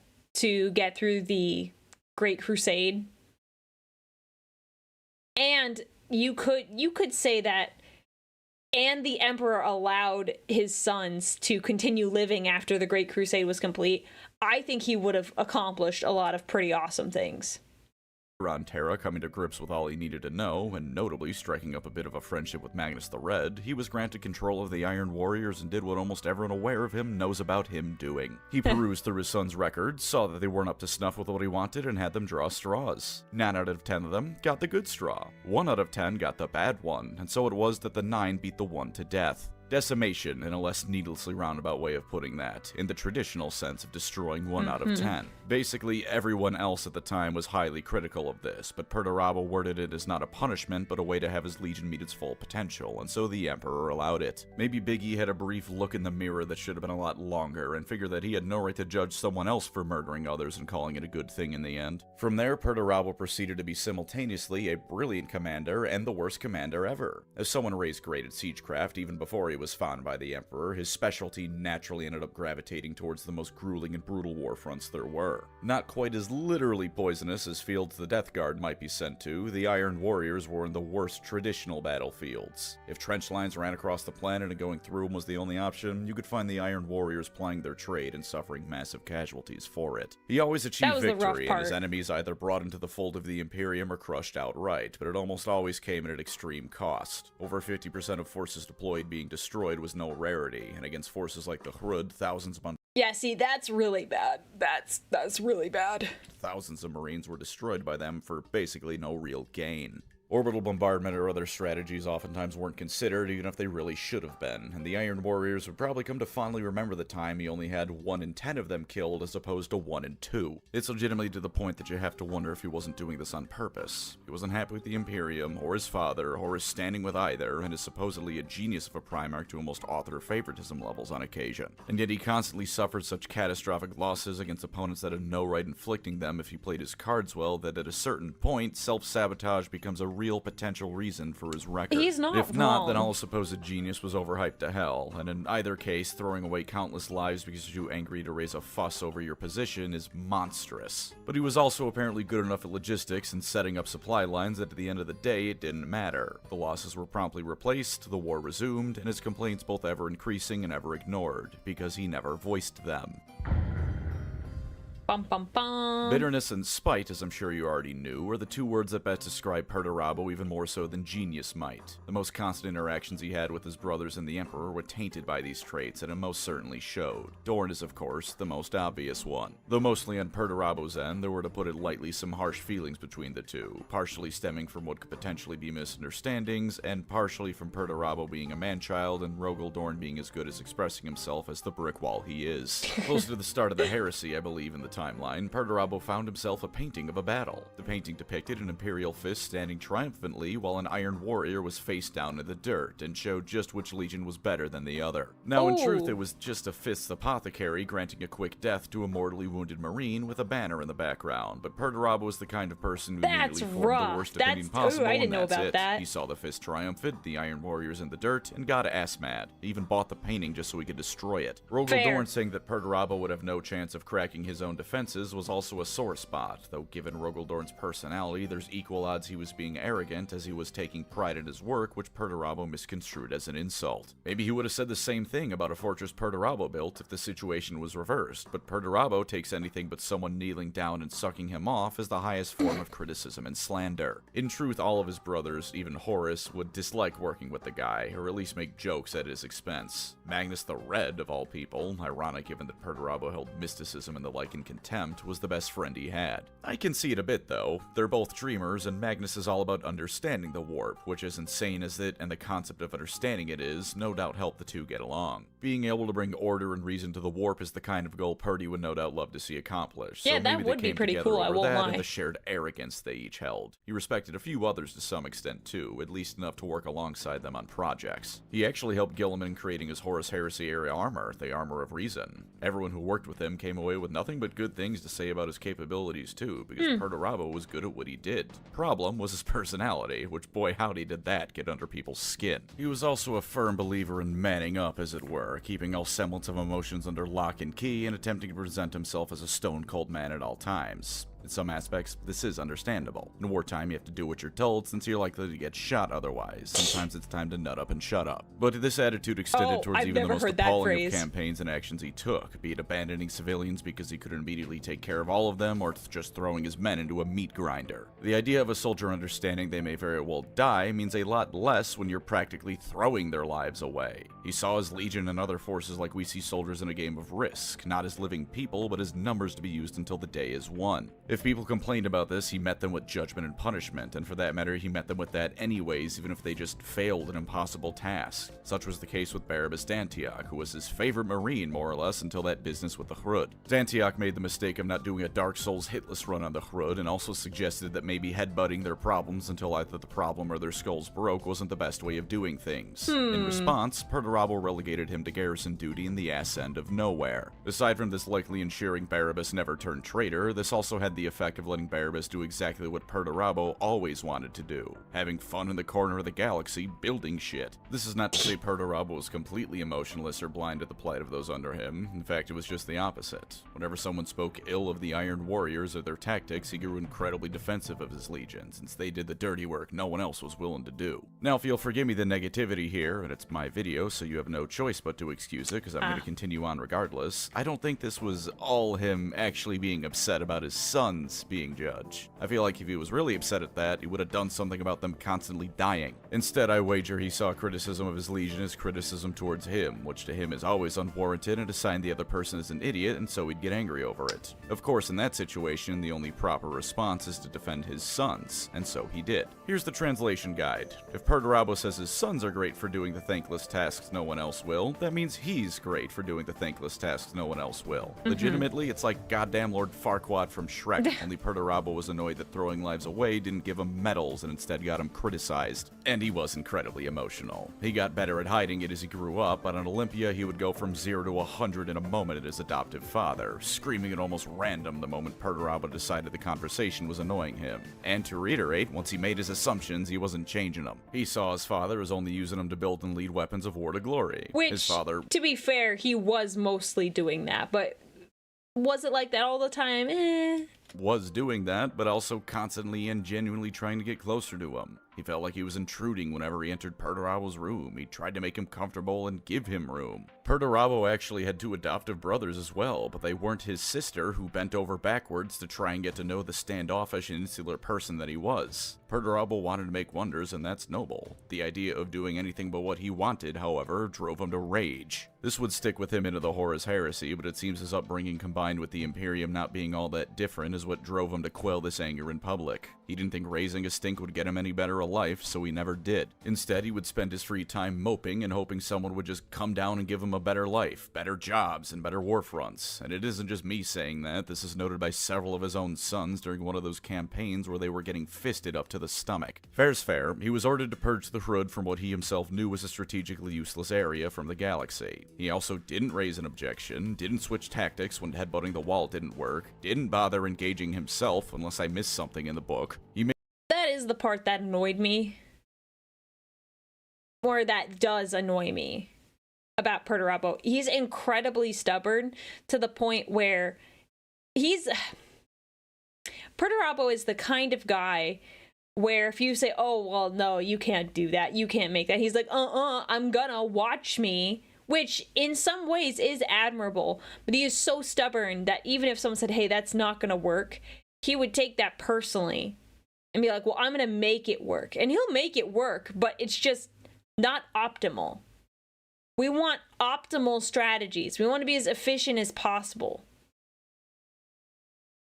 And he's efficient at times, but it's not always optimal. Made no effort to change things, and when his legion got a reputation for always taking these jobs and completing them, he never said anything to the contrary, so why would anyone feel the need to change things? And it's not like his was the only legion that would do these grim tasks without complaint. To really piss off Perturabo, the Imperial Fists would no doubt happily do it, because they actually would do whatever duty was needed of them without complaint. If the Emperor told them to die, they'd ask him how many needed to. Perturabo wanted glory and recognition, but refused to do anything to truly earn it. The squeaky wheel gets I don't think there's anything wrong with wanting recognition, especially when you're fighting in really difficult battles. I don't think there's anything wrong with that. I do think he probably should have spoken up and said, hey, like, these have been kind of rough. Like, I'd like some praise, just like a little bit. Like, I feel bad for asking for praise. Like, okay, legit. This just crossed my mind. There are times where I do something where it's like, oh, this is really hard, this is really difficult, or I've been doing a bunch of stuff and I'm like I'm on top of everything. there are times I'm like, man, I would really just like someone to tell me I'm doing a good job because I'm worn out and run down. But like, I feel bad for asking that, even though that's something like I genuinely want. And it is incredibly encouraging. Thank you, Shadow, for the bits. That was not meant to be a thing for right now. I appreciate the bits. That's thoughtful of you. But sometimes it's like, man, I would just really like someone to tell me I'm doing well. And I will go through so much more just because someone tells me I'm doing a good job. Guys, thank you, Red Tail Wolf, for the subs, for the 10 subs. Guys, this was not a ploy. This was not like, guys, please. No, I was just saying, if you're familiar with the 5 love languages, my love language is words of affirmation. Guys, stop it. Thank you, Red Tail Wolf, for the 1,000 bits. And Alexander, thank you for the gift sub. I'm legit just giving you context that I can relate to wanting to be complimented. Like, you're doing a good job. You're so strong. Keep up the good work. Just that tiny smidge. Just that tiny smidge really does a lot for me personally. It's not for everyone. Like, some people, you know, they like a gift and they like that. All right, I'm going to keep watching the video now. Thank you, Red Tail Wolf. I hope I made my point. I fear if I continue to make this point, this is going to go in a direction I don't want it to. Thank you, Steadfast, for the bits.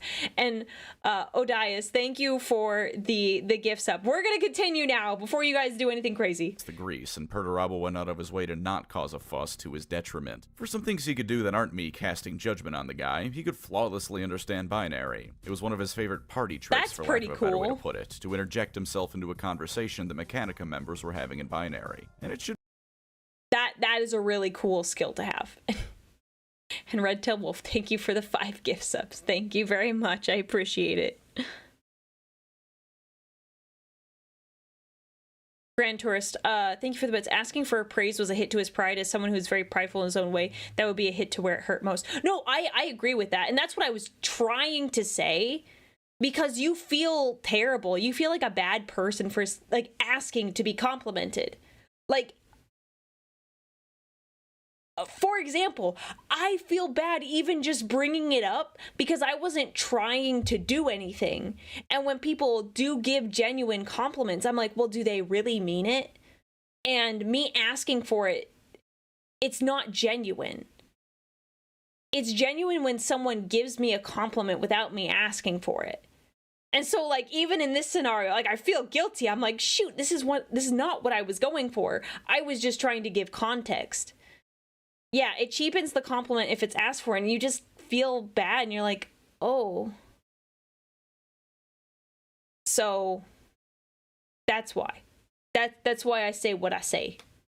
be noted that the things he made that weren't directly related to warfare were genuinely great. Being generous, like I said, him throwing men's lives away was just because of him viewing soldiers as pieces in a game of Risk, like I said. He did the math, found out he would win, and anyone who died doing it was irrelevant. This mathematical approach to things was his entire worldview, essentially, and while that might sound boring, he was able to use this ability to create true wonders. Imagine if you could mathematically craft the perfect joke that would lead everyone around you in tears and with hurt smiles from how funny it was. That would be awesome. That was what Perturabo could do, and I'm not making that example up. He used humor just like that in debates to make the other guy look stupid all the time on Olympia before he joined the Imperium, and by that same token, he could mathematically create a cathedral or some sort of thing with just the right angles and columns and what have you to inspire all and all that visited it. You know the Council of Nicaea where Magnus was tried? Well, Perturabo built the place it was held in, and originally did it for the purpose of holding the Imperium's version of the Olympics. The guy had an eye for beauty and damn near everything if he was allowed to indulge in the field. And for the slightest bits of praise I can offer him, not all his campaigns were brutal and horrid.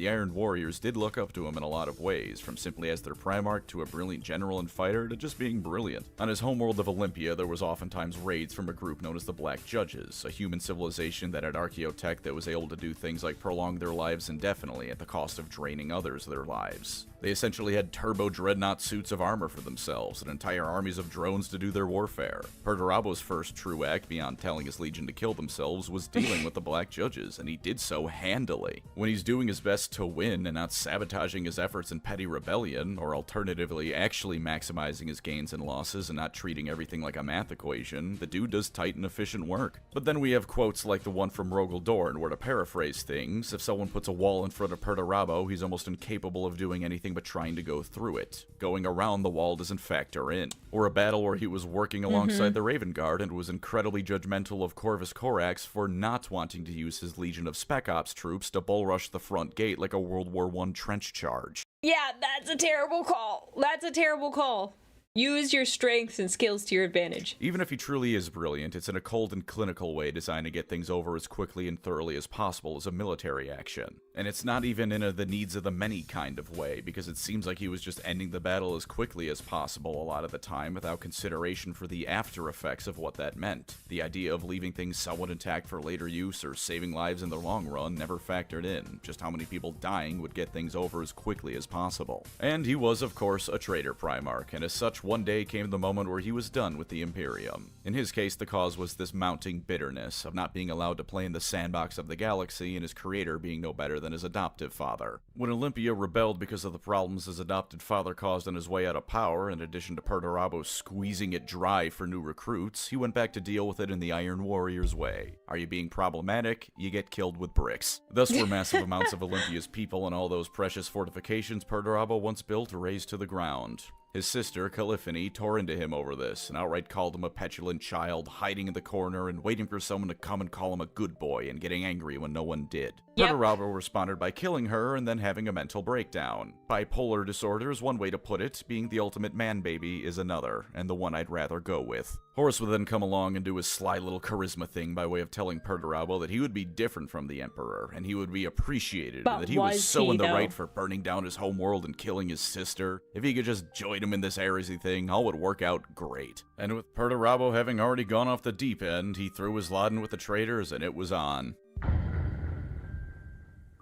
As is fairly well known, Perturabo carried a good half of the siege of Terra on his shoulders, something even his 100%. haters such as myself can't really deny. That No. said, across the heresy, though he did good work, he did suffer no small amount of defeats in various issues, and not all of them were even from loyalists. One not quite defeat was the Battle of Fall, one of if not the largest naval engagements of the heresy. Thorn's Retribution fleet came to blows with Perturabo and his forces, and I don't know about Perturabo was this. expecting the fleet to be led by Sigismund when it was really commanded by one Alexis Pollux. Having his tactics engineered for entirely the wrong person threw a wrench into his plans, and after the battle was over, Perturabo concluded that if the Imperial Fist hadn't withdrawn on orders from Terra, it was likely they would have won the engagement. Ultimately a victory for the Iron Warriors, you have but to one be that came about flexible. not through any actual efforts on their part, but by orders on higher up calling back his foes. Aside from the hurt ego this no doubt caused, he grew increasingly paranoid, building himself some robotic bodyguards since a group of Imperial Fists made it close enough to make an attempt on his life during the battle. He also went on a Dang. wacky ride with Fulgrim. TLDR, Fulgrim showed up with a prophecy about a superweapon called the Angel Exterminatus, located on a former This part's messed up. Eldar world, which would no doubt help this heresy thing along quite nicely. Paranoia aside, Perturabo is a 40k character, and much like 40k readers, is always interested in a nice super weapon, because those are Yes. just fun. Come 100%. on, who doesn't like a good super weapon? So he and Fulgrim, alongside their legions, go on this merry adventure to get jumped by armies of intangible Eldar ghosts and Super Wraith Guard, because much like Craftle and Iandin, the only Eldar GW respects are the dead ones. Fair is fair again. This entire event, aside from being what leads to Fulgrim's ascension to Demon Princehood, does give Perturabo a few nicer bits to take the edge off him. He notes how the Emperor's children, even prior to the Siege of Terra, had fallen far from the noble warriors they once were, and does seem to lament the fact. Even acknowledging they were once noble and honorable warriors does mean he truly did hold them in high regard to some extent. He's given an artifact by Fulgrim that turns out to have been draining his soul to help fuel Fulgrim's ascension. See, that is the messed up part. And though he does cave Fulgrim's chest in with his weapon, he notably feels a little upset at the loss of his brother into this abomination. And I do have to give him credit for what he did to Fulgrim earlier. Fulgrim, by this point, was either secretly possessed by a Keeper of Secrets, or maybe not. That plot point. No, he was at that point. He should have been by that point. Was a bit all over the place. Either way, he was off the rails. Things like battle plans and not attending drug-fueled murder orgies were just so boring, and he was being a bit of a shitter on a mission alongside Perturabo. So Perturabo invited him for a chat at his workshop and showed Fulgrim this wonderful clockwork Warhound Titan. He gave Fulgrim a real close look at the thing to really appreciate its beauty, and so Fulgrim could see that it wasn't working. And he ensured it wasn't working by way of smashing Fulgrim's face into it and beating the shit out of him in front of his entourage. And I have to be honest here, writing about this, I'm coming around to Perturabo a little bit. That's the realest shit I've ever heard of. Anyone who's ever worked a customer service job knows the urge to do that is overwhelming sometimes, and he got to do it. For a lot of the heresy, he was once again doing background stuff, albeit in a rather less horrific manner than during the Great Crusade. He would set up actual functioning supply lines for the traders by conquering and occupying imperial worlds and setting up iron warriors to govern them and draw what recruits and supplies could be gathered, ensuring Horus actually had proper logistics. This unfortunately meant his own legion was stretched a bit thin, to the point that the Iron Warriors were oftentimes counting how many bolter rounds they had left. Not a good place to be. No. Eventually, Horus would give him a phone call, both to inform him that it's about time for that big ol' siege of Terra, and to politely ask him if he could go grab Angron while he was on the way. And also, Angron's now a demon prince, so there might be some problems wrangling him. Okay, have fun, bye. Once again getting the short end of the stick, this amounted to Perturabo briefly going to war with the World Eaters, and he did phenomenally, beating the snot out of the Legion and even engaging Angron himself long enough for his specialized bolter rounds he cooked up to do the trick and capture to be possible. If I remember correctly, he gave Angron such a beating both physically and verbally that Angron started to shrink, calling out the fact that Angron's strength was no longer his own and he was still just as much a slave as he always was to the Emperor and Nuceria. But before the Siege of Terra began, there was one last shithole warfront for Perturabo to fight in. Talarn, home of course to the Talarn Desert Raiders. It wasn't always a miserable place to be. In fact, it was once quite a nice planet to live on, all things considered. Then Perturabo deployed a virus bomb to the world, and it very quickly became a not-so-nice place to be, as virus bombs are wont to do to a location.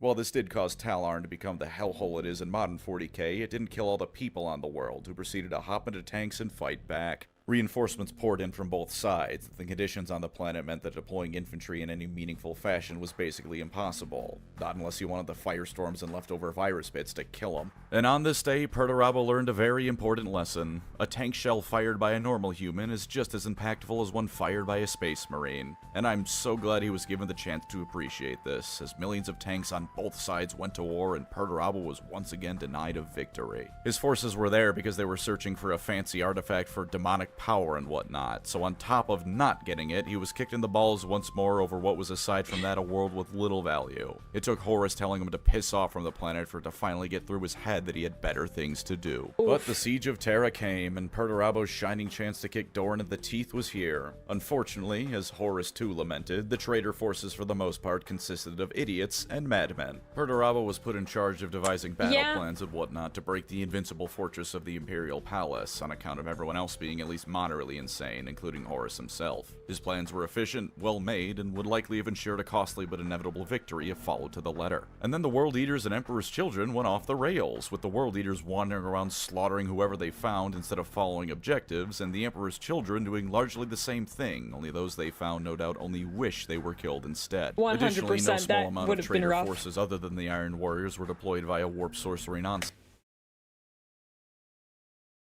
Chat, I'm scared. Pancreas, what are you doing? You're supposed to be hanging out with people. What are you doing? So, for context, I look over at the YouTube side. I don't know when he sent this. I would like to apologize in advance. That's what he said. Also, aren't you supposed to be hanging out with people? Like, I'm sorry. Why did you do this whole Adepticon and content creator house if you're not hanging out with them? Don't you have better things to do than watch me watch one of your videos that you made? I'm just curious. Because I would have loved to gone to Adepticon and hang out with people. I know I wouldn't be watching streamers. No, guys, he's not diabetic. Did you not see his Twitter post? He said he actually wasn't diabetic. He's been lying this whole time.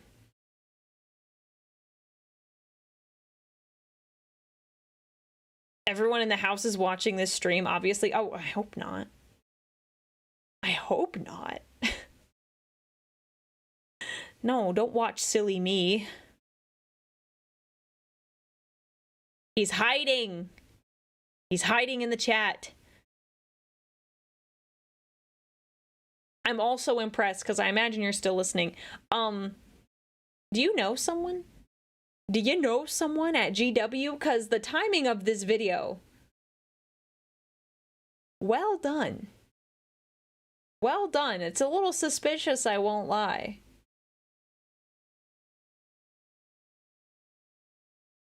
He's hiding. Unless he's writing me a paragraph, he's hiding. There he is. Took a smoke break because people tend to not like when their house smells like nicotine. Okay, fair. That's very respectful of you. Very respectful of you.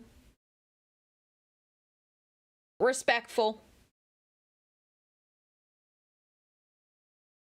Understandable, have a nice day. But it's a little sus.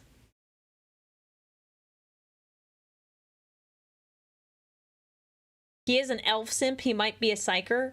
Well, not all elves are psychers.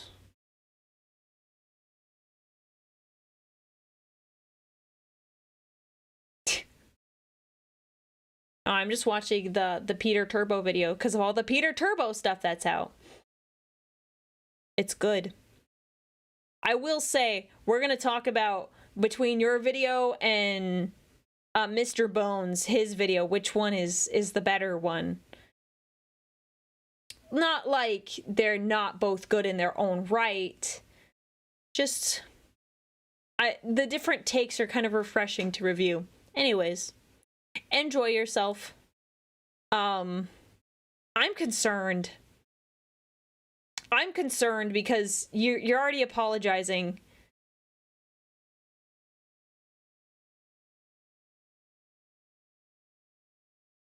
Sense, meaning Perturabo once again taking the grueling job of pushing through defenses in a mundane way was largely meaningless in the grand scheme of things. Oh, and it went on as Perturabo watched the situation unfold, only growing worse. This had went from the climactic final battle to prove he was superior to Dorn and to unmake the Emperor's domain that was no better than that of Olympia, to him watching his brothers be proven to dislike him as much as he thought, while Horus was no better than his father. No one was listening to his plans in spite of him being made the acting commander of the invasion. His soldiers were the only ones not marching alongside demons or corrupted by chaotic energies to some degree. This was not a test to prove which brother— I will say, sorry, hang on, I'm gonna go back. This art, I think this is like my favorite art piece of him.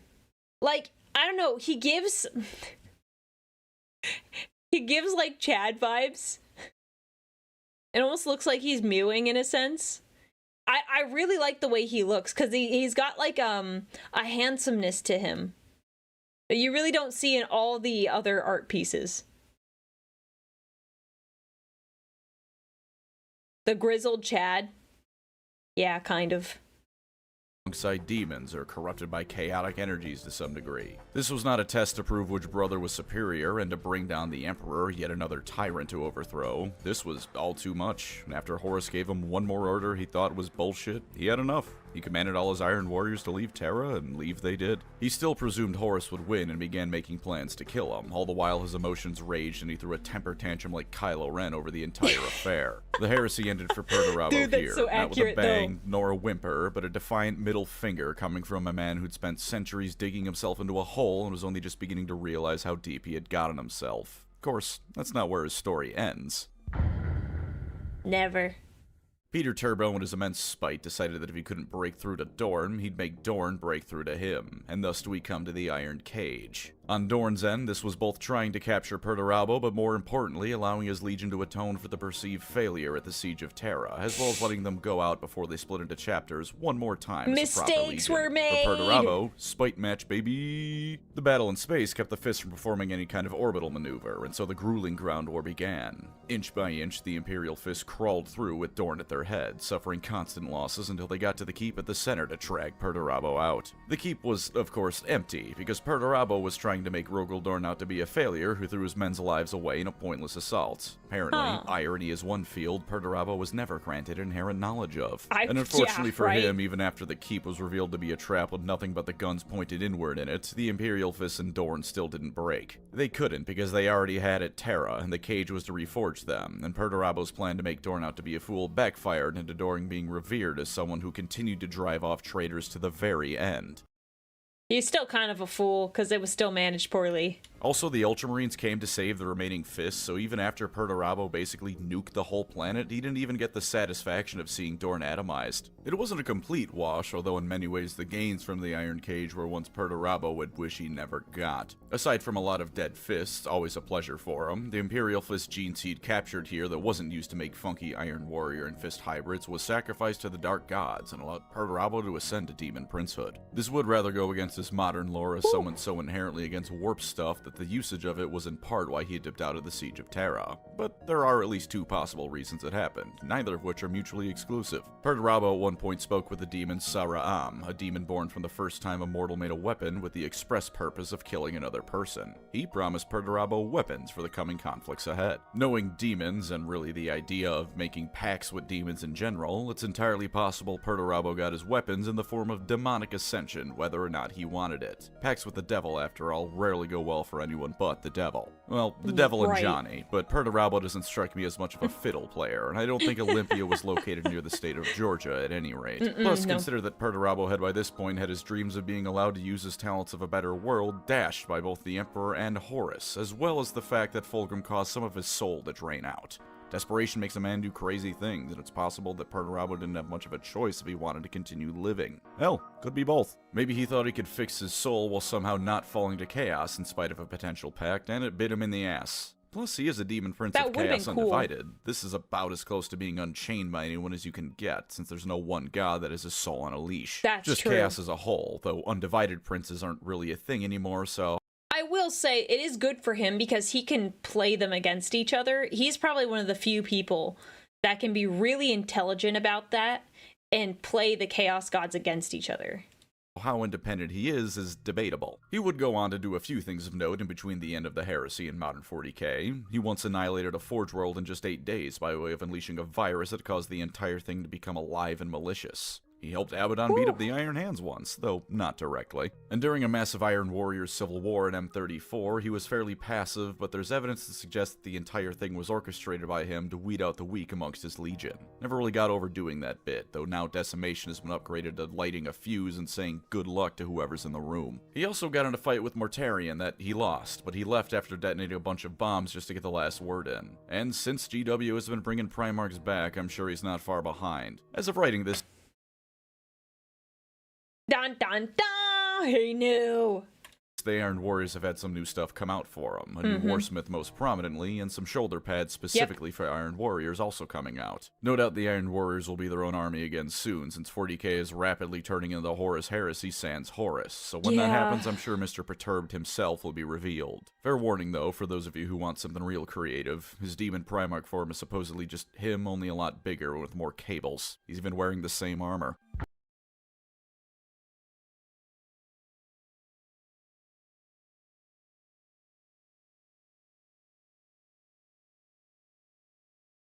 Accurate.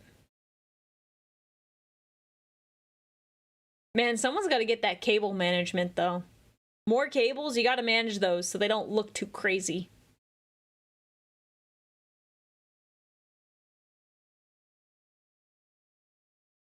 Oh, don't worry, Iron God, you're good, you're good. For the sake of it just being silly, I like both videos. Because they have different takes. I'm not saying like, oh, this one is obviously better. I personally, I really like Arthur's kind of nuanced look of Perturabo, especially in the light of his explanation of his own personal life. I think that makes a lot of sense. Like, there's two very different ways to look at this. So don't worry, Iron God, you are all good. I didn't take it that way. You're fine. Don't worry. So don't worry. And thank you, Grand Tourist, for the bits. I did not know that Sigismund was warned ahead of time that he would lose, so that he sent Pollux. I can see why Dorn would be upset, but I should read that book. Oh, gosh, I'm so behind. I'm so behind. I'm still scared. We have... Wait, how much time do we have? We have 3 minutes until the ad. We will rush. We'll get 3 minutes in, and then we'll pause. But I'm worried because we haven't hit whatever Pancreas said was coming. Now, Perturabo, again, as of time of writing, isn't out yet, though I'd bet damn good money he will be within a year of me writing this very sentence. But There you go. There you go. It was like 1 week. for fun, I figure I can maybe theory craft him a bit, and the lore aspects of a do or don't form will likely be the same either way, unless he's suddenly a completely new character upon release. For lore positives of Peter Turbo, you get to feel the Primarch of the Traitors that isn't a complete moron. Every other Primarch's approach to handling warfare is to essentially go, nah, I'd win, and by virtue of being Primarchs and therefore GW's golden boys, this works out until another Primarch shows up to beat them up. On the traitor side, at least, Perturabo is the only guy who actually knows warfare is warfare. He can do some crazy magical stuff, see him turning a whole Forge world alive, but he's also the guy to actually plan a campaign and wage warfare properly. So if you want chaos, but chaos that isn't soaked in magical nonsense completely through, he ain't a bad choice. He's also a solid pick if you want someone independent. Chaos Undivided, as I said earlier, is a bit of an underutilized thing nowadays, but assuming GW doesn't ruin it and make this bit completely incorrect, he's about the most independent you can get as a Chaos Primarch. I've no doubt he won't be happy with where he's at in life, but I also assume that as Chaos Undivided, he'll largely be free to do what he wants. Sort of like a mini Ever-Chosen or War Master, Chaos Undivided sorts are largely free to do their own thing as long as it's still chaotic. He's still gonna be evil and need some warp stuff to function, but there's no single deity he has to bend the knee to, so it's likely that he'll be the best Primarch if you want chaos but don't want to have to follow an agenda for your army. Hell, flavor Perturabo to be the new Malal, and no, I don't mean malice, fuck off. Raging against anyone who comes near him, chaotic or not, Perturabo brings ruin to all who oppose him and the Iron Warriors alike. As for tabletop positives, he's no doubt gonna be tough as hell with a good amount of wounds. All big hammer's gonna smash your face in. That's terrifying. Marks are, but I wouldn't be surprised if they double down on it for him. Could be something like having damage, or it could be as simple as him having higher toughness than most others. I would also imagine he'll provide buffs to either shoot units, vehicles, or obliterators. All of those seemed like the kind of thing he'd be interested in, especially vehicles given his history as a siege warfare expert. Maybe expect something along the lines of rerolls to hit and wound rolls to vehicles if Perturabo's in your army. Alternatively, maybe he'll debuff enemy vehicles, since the Lord of Iron is clearly proficient in tech and he's no doubt just as capable of ruining things as he is at improving them. I can also imagine him being a particularly shooty Primarch at that, since part of siege warfare doesn't... I'm sorry, I can't place this. This art, he looks like some guy. Like an actual human being. Like some sort of like celebrity guy, but I do not know where he's like coming from. We're gonna stop here because the ads are about to hit, at least on the Twitch side. Every time I've seen this, I'm like, he looks like someone, but I can't. Howie Mandel? No, not exactly. Let me look. I don't know how to explain it.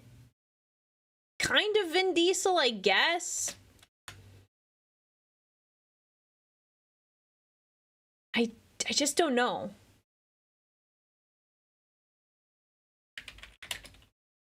Let me just make sure I'm...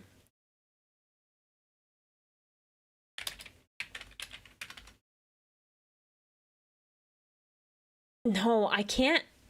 It's something about the mouth and the nose. I just don't know who.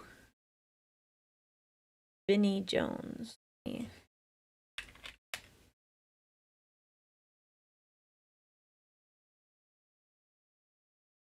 He does kind of look like Vinnie Jones.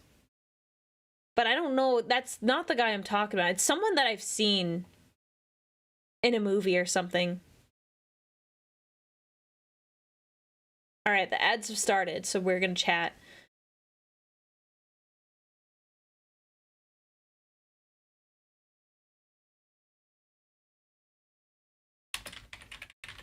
I'm just looking up. Yes! Thank you! Thank you. That's it. That's correct. Joe Pesci. Thank you. Let me... Oh my gosh. Yes. Yes, yes, yes, yes, yes. Here, I'm gonna... Yes. Okay, this is... Yep, you're correct. I was like, who? Oh, I could not...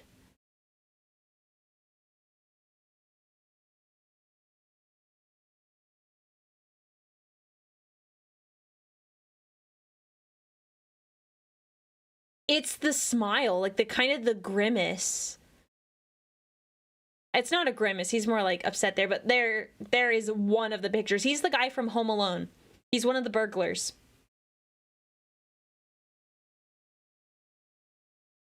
I didn't know his name. I couldn't articulate. I was like, there's this look about him. Let me see if I have another one that's a...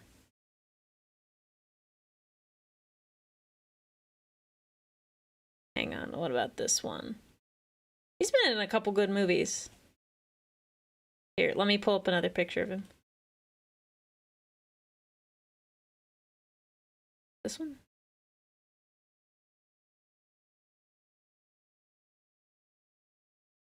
There you go. Yeah, My Cousin Vinny. I love that movie. It's a great movie.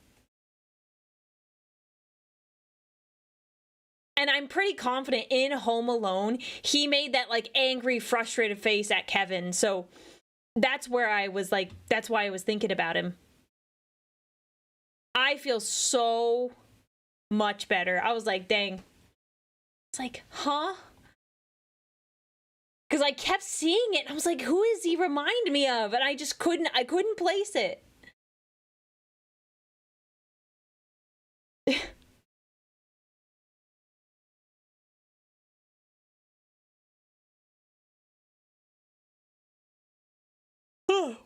Now, good news. The ad break is almost done. I hope it was entertaining. Yeah, it's the nose and then, like, just the general look. I was gonna say, it's the eyes, the nose, and the mouth. I'm like, you mean his whole face, Aurelia? Now I can't unsee it. Congratulations.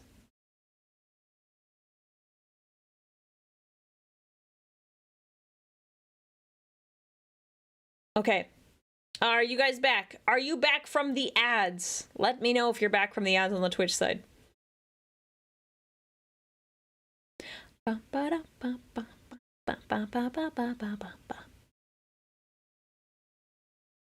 have returned.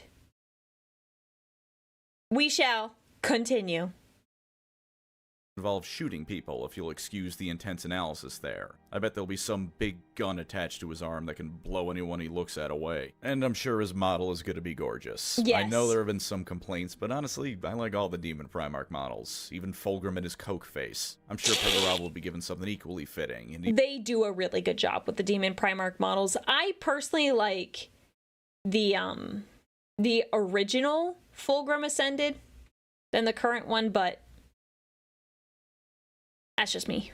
even if it isn't quite to your liking, it'll be the highlight of any army he's in easily. As for lore downsides, he is PERTURABO. He's an unpleasant, paranoid, arrogant piece of shit whose entire history is being a stubborn man-child and refusing to acknowledge that his method of hoping someone else just walks up and praises him was never going to work. There's quietly doing your tasks and accepting things, there's wanting better things and striving for them, and then there's the awful middle ground of being a bitter asshole and doing nothing but stewing in it. For all his legitimate grievances, and they do exist, such as how he was forced to once again be a weapon for a father that this time actually didn't care for him. He did nothing to help himself. Nothing but throw his sons into meat grinder after meat grinder, wonder why his life sucked. Maybe he kept his emotions in check because he was afraid of being seen as weak or used further or some other reason, but he never addressed them in any way, and they ate him and countless others alive for it. He was an asshole to even people like Magnus. One time Magnus asked him to build a psychic device. He did, then crushed it in front of him to try and illustrate that warp stuff should never be delved into. Methinks a simple no would have sufficed,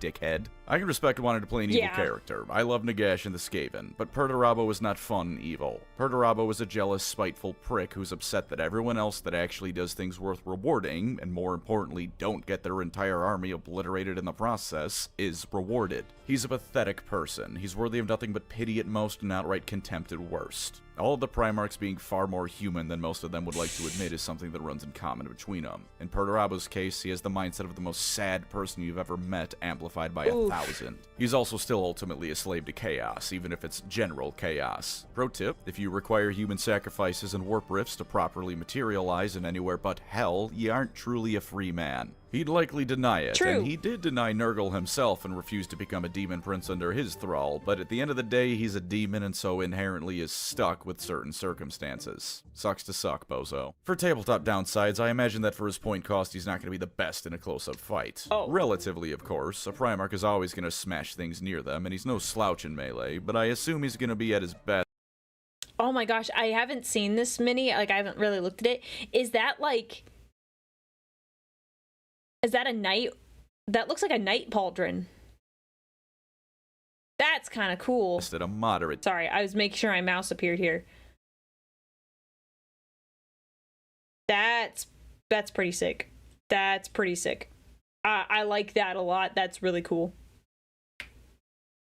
To smash things near them, and he's no slouch in melee, but I assume he's going to be at his best at a moderate distance from the melee. Overwatch and the shooting phase are his to win, but if someone like Angron or Kayn gets close, he might be in trouble. I can also imagine that he might be one of the more specialized Primarchs in terms of list building if his rules play out how I think they will. He'll no doubt be able to kick ass in any situation, but compare him to Angron. There are very few times Angron won't be able to comfortably fit in with a list theme, because a list where the World Eaters aren't trying to rush in to beat everyone to paste is a bad World Eaters list. Whatever your army comp with them is, Angron works. But Peter and his turbo boost might need certain units in the list to be most effective. This is again assuming he does buff specific things like I think he might, and I could be wrong, but I'm happy to potentially look stupid and be wrong here, because if I'm right, then my internet bragging rights cock will be the biggest in all the land. As for his points, he's no doubt going to be expensive. I really wanted to know that. Primarchs tend to, much like the narrative, force the army to at least in part be built around them unless you're playing something like Apocalypse, in which case they're a drop in your mortgage payment-sized bucket. So even if everything else I predict is totally wrong, you can be sure of the fact that he'll be expensive, big, and if you lose him early on or don't use him well, he's going to be a waste of points. For that matter, I'm sure his real-life price tag is going to be substantial too, because affordability is for the peasants, you see.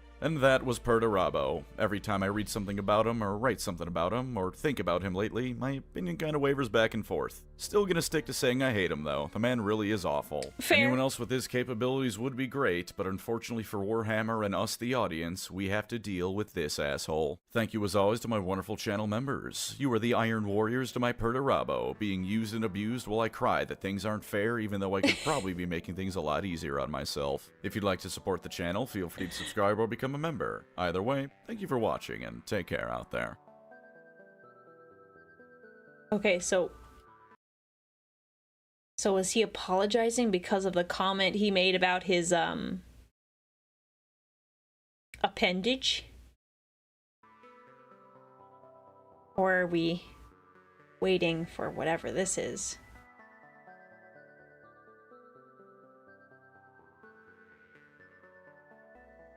I'm concerned.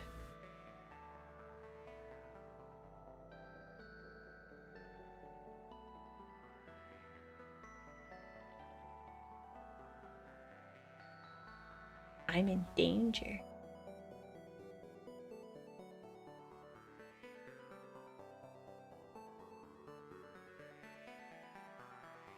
Prepare yourself.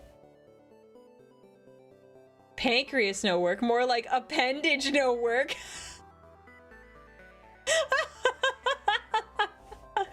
Yikes! Yikes, man. I don't even know if he was here to hear that.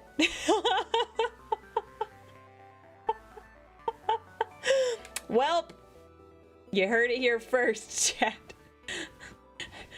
For legal reasons, this is a joke.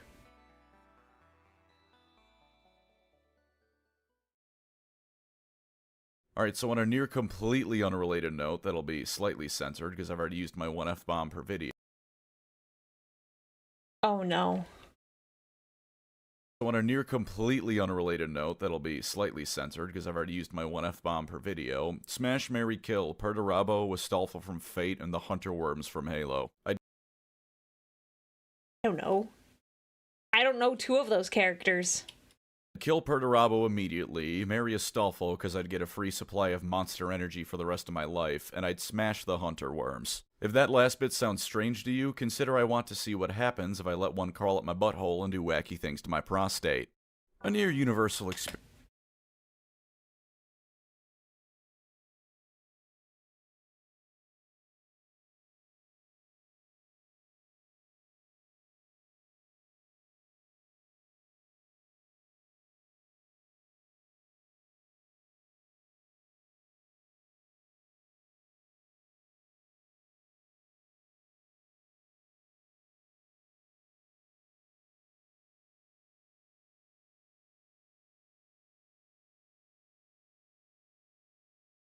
Yeah, that's what the apology was for.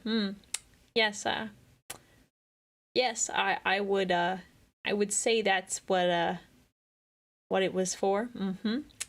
I feel like I know more about my friends than I really ever care or want to know.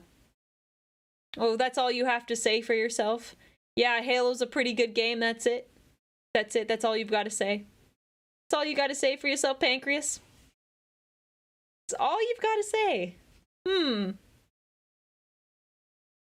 I know way too much about my friends. I know way too much.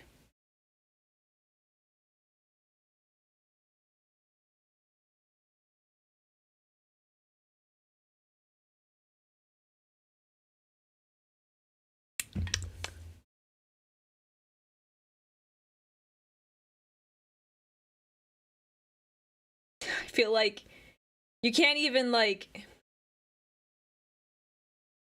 even see it, but I just have the 1,000-yard stare.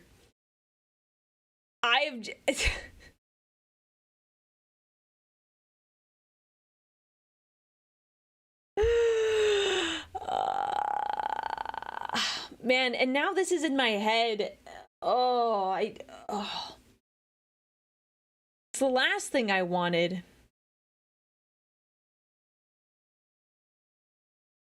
That's me on the right after hearing this? Yes. You know, hang on. Let's start this thing over. A near universal experience for people is having a coworker that's just awful. It can Need I say more? Need I say more? I'm kidding. He's not awful. He just shares awful details about himself that I don't want to know.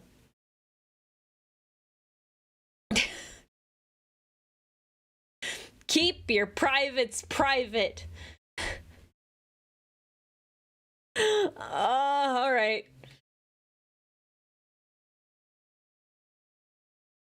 Ugh.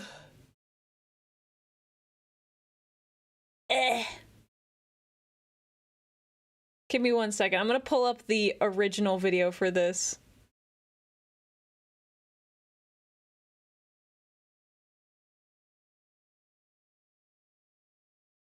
Oh no, that's not what I wanted. Dang it.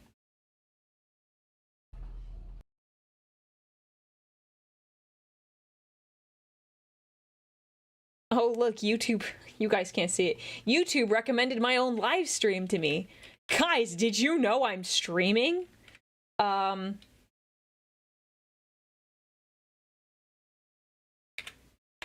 Program.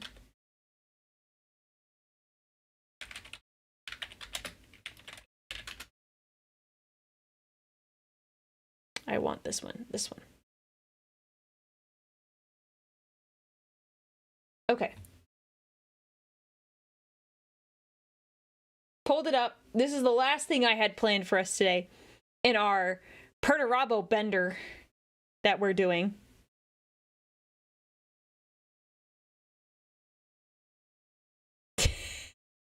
Handsome one, I'm so glad you remembered the Aurelia lore now. I'm so glad.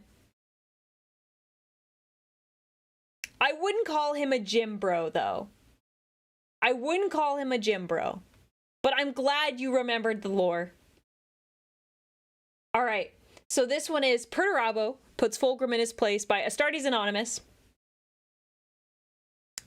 So, this is gonna be good. Hang on, let me check the audio on it first. Is it broken? Oh, that's like that's a really good Fulgrim voice. I still like Jonathan Keeble as Fulgrim.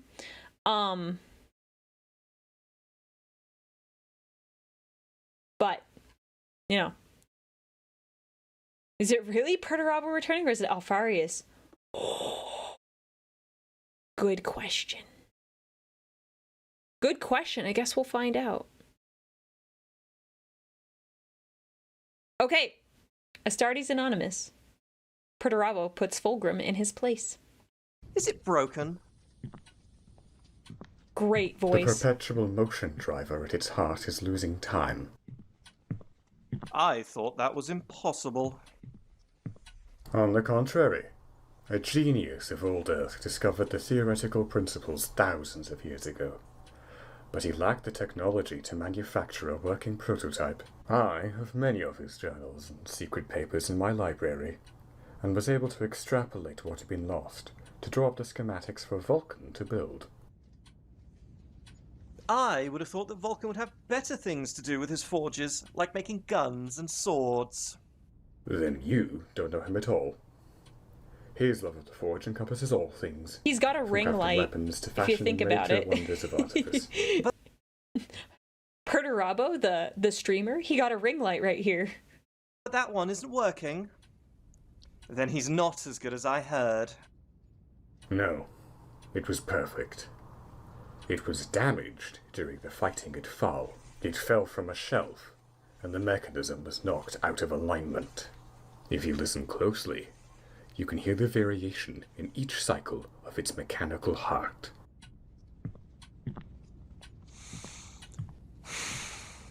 I have no interest in your toys. Listen. Huh?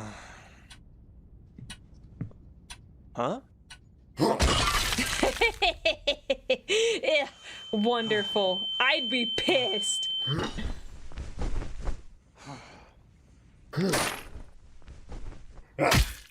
Ooh. Punching that pretty perfect face.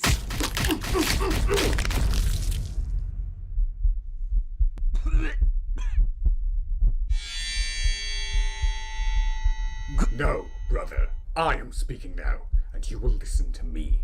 I have bitten my tongue and allow you to bring my legion into this place.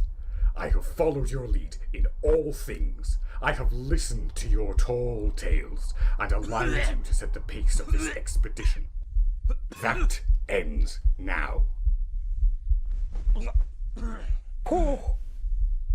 Your warriors have no discipline. Monsters fight your battles, and you have allowed an entire vessel to be sacrificed in the name of vanity. But no more. From here onwards, I am in charge, and for the duration of this mission, your legion is mine to command. Ballsy. Your warriors will obey my orders. They will follow my lead, and they will do nothing except by my command. If you agree to that, then we will continue on into the Eye of Terror and finish this together. If you don't, then I will take my legion and leave you here. Do you understand? I understand, brother. I understand that you humble me and expect me to swallow my pride, to be your lapdog. I don't need a damn lapdog. I need an equal. Ooh. And that there sums up so much about Perturabo. And can I just say, while I'm paused, the incredible use of the background noise, such as Fulgrim's heartbeat. I'm assuming it's Fulgrim. But it is so good, and it's perfectly tuned. Like, I almost feel like my heart is beating like that. The sound effects, oh. No, I don't think it's Peter Turbo. I think he is, like, incredibly calm. His heartbeat would be a lot slower because he's like, thunk, thunk, thunk, thunk. Not as fast as this one is. No, this is Fulgrim's heartbeat that we're hearing, in my opinion. But I'm not your equal, brother. I surpass you in every way.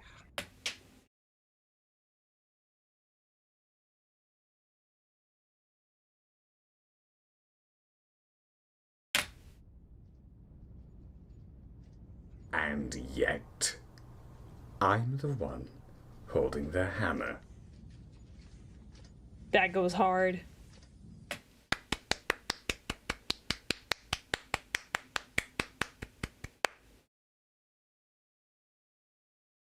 Beautiful. Mwah. Amazing. I was aware of Astartes Anonymous before this, but I hadn't really watched a lot of their stuff. Ooh, Shadow is an interesting take. If Perturabo was a loyalist, he would have had everything he wanted. He would have stood with equals who saw him as an equal. I think that is possible. He could have gotten there eventually, but it still would have been a bit of a battle for him to, like, change his personality. Still would have been very difficult.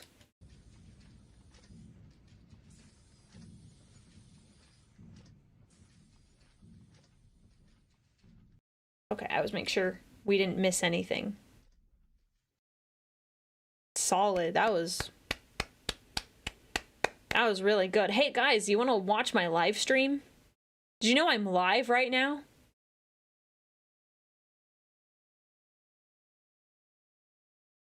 Anyways. You want to watch my stream? Wow! We're gonna have this horrible echo effect. Streamception? No, we won't do that.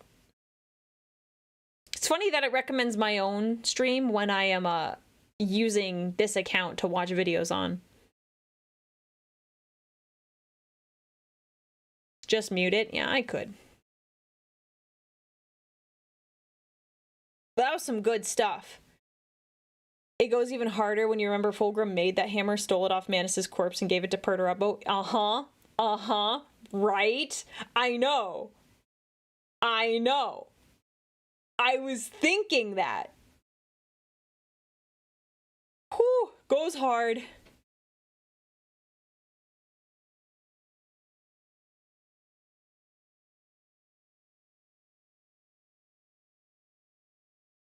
Oh, Aurelia's live right now. I better leave and watch that. Oh, right. You know, if we watch my own stream, the view count will go up by at least one. Oh my gosh. Anyways.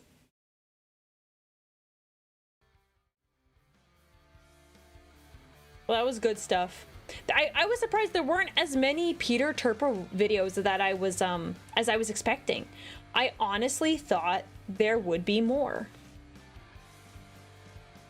And I knew a good chunk of that stuff. It's been a little bit since I read Hammer of Olympia, but I did know a good chunk of the stuff that was going on there. I really did enjoy the book. I highly recommend it. Gave you a lot of insight to that guy.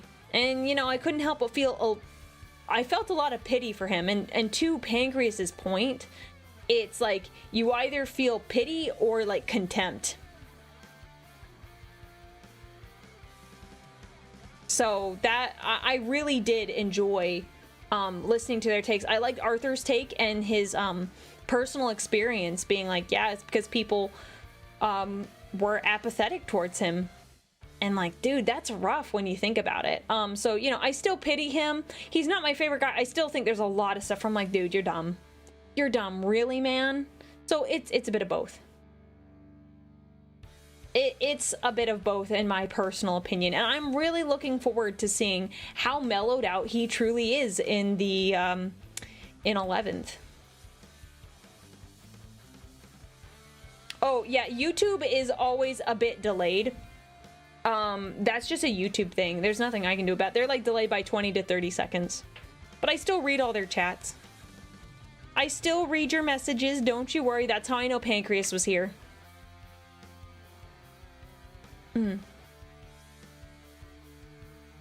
But yes, there are a few cool things coming up. For those of you who are going to WeebCon in Texas, I will be doing a meet and greet. It will be at 1 p.m. Texas time, Central Time. So if you want to meet me there, it's completely free. You do not have to. I'm just happy to meet people, and you guys should show me your minis that you guys have painted. If you do decide to bring, I know someone asked about bringing a gift. You do bring a gift. It can't be anything, no food, liquid, or anything perishable, and then you're not supposed to bring something over $500. Orchid 8 will make sure it gets to me. So if that's something you want to do, you don't have to. I'm just very excited to be doing a meet and greet on Saturday. Like, I'm so excited. I didn't think I'd get to do this for at least another year or two, so just being able to do it is really exciting for me. Let's see, what else? Trying to think if there's anything else that I've got going on. I don't think so. I don't think so.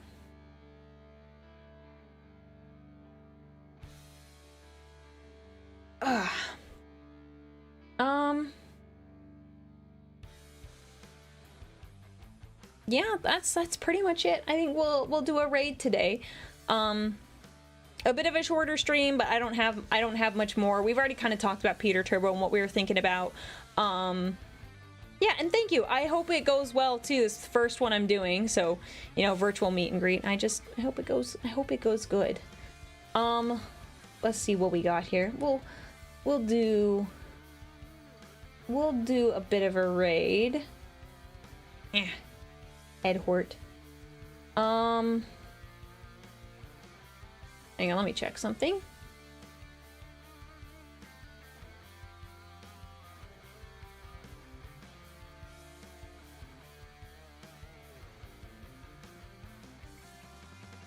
I'm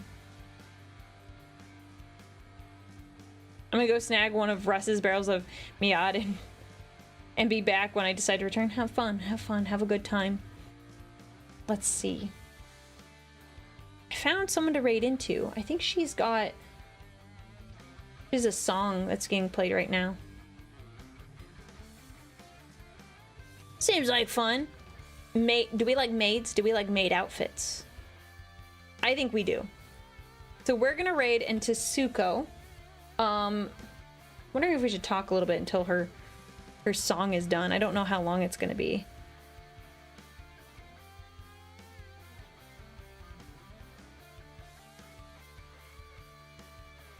We'll chat for a little bit more until she's ready. It'd be a better handoff. Good maid outfit or the French maid outfits? I actually don't know. I can't tell which one it is currently. We're gonna find out, but we'll wait. We'll chat for a little bit before we continue. What are people the most interested, or like, what do you guys really want to see with Peter Turbo's return? What's like the one thing you guys want to see with his return?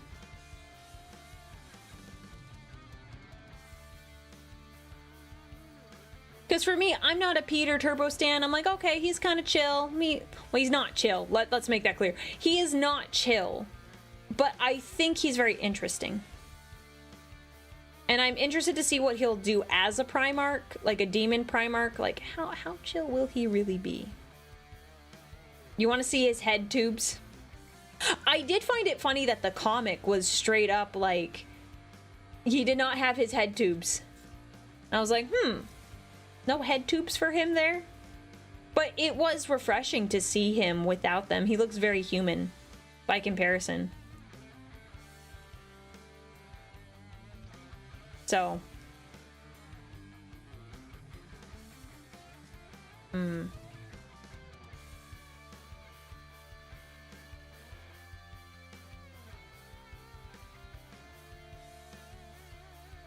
They like giving him a beard. Honestly, can't blame him. She's got music still going, so we'll raid into someone else. I want to hand you guys off. I want you guys to have a good experience. We'll raid into Mel. We'll raid into Mel again. Mel was a pleasure to hang out with last night, so it looks like she's just hanging out and chatting, so it should be another chill and good time. So we'll raid into Mel. Make sure you guys follow all of the rules. Yeah, thank you guys for hanging out with me. Now, I have some important things I need to share with you guys. It's important, critical. Now, please, please, please, do not skip leg day.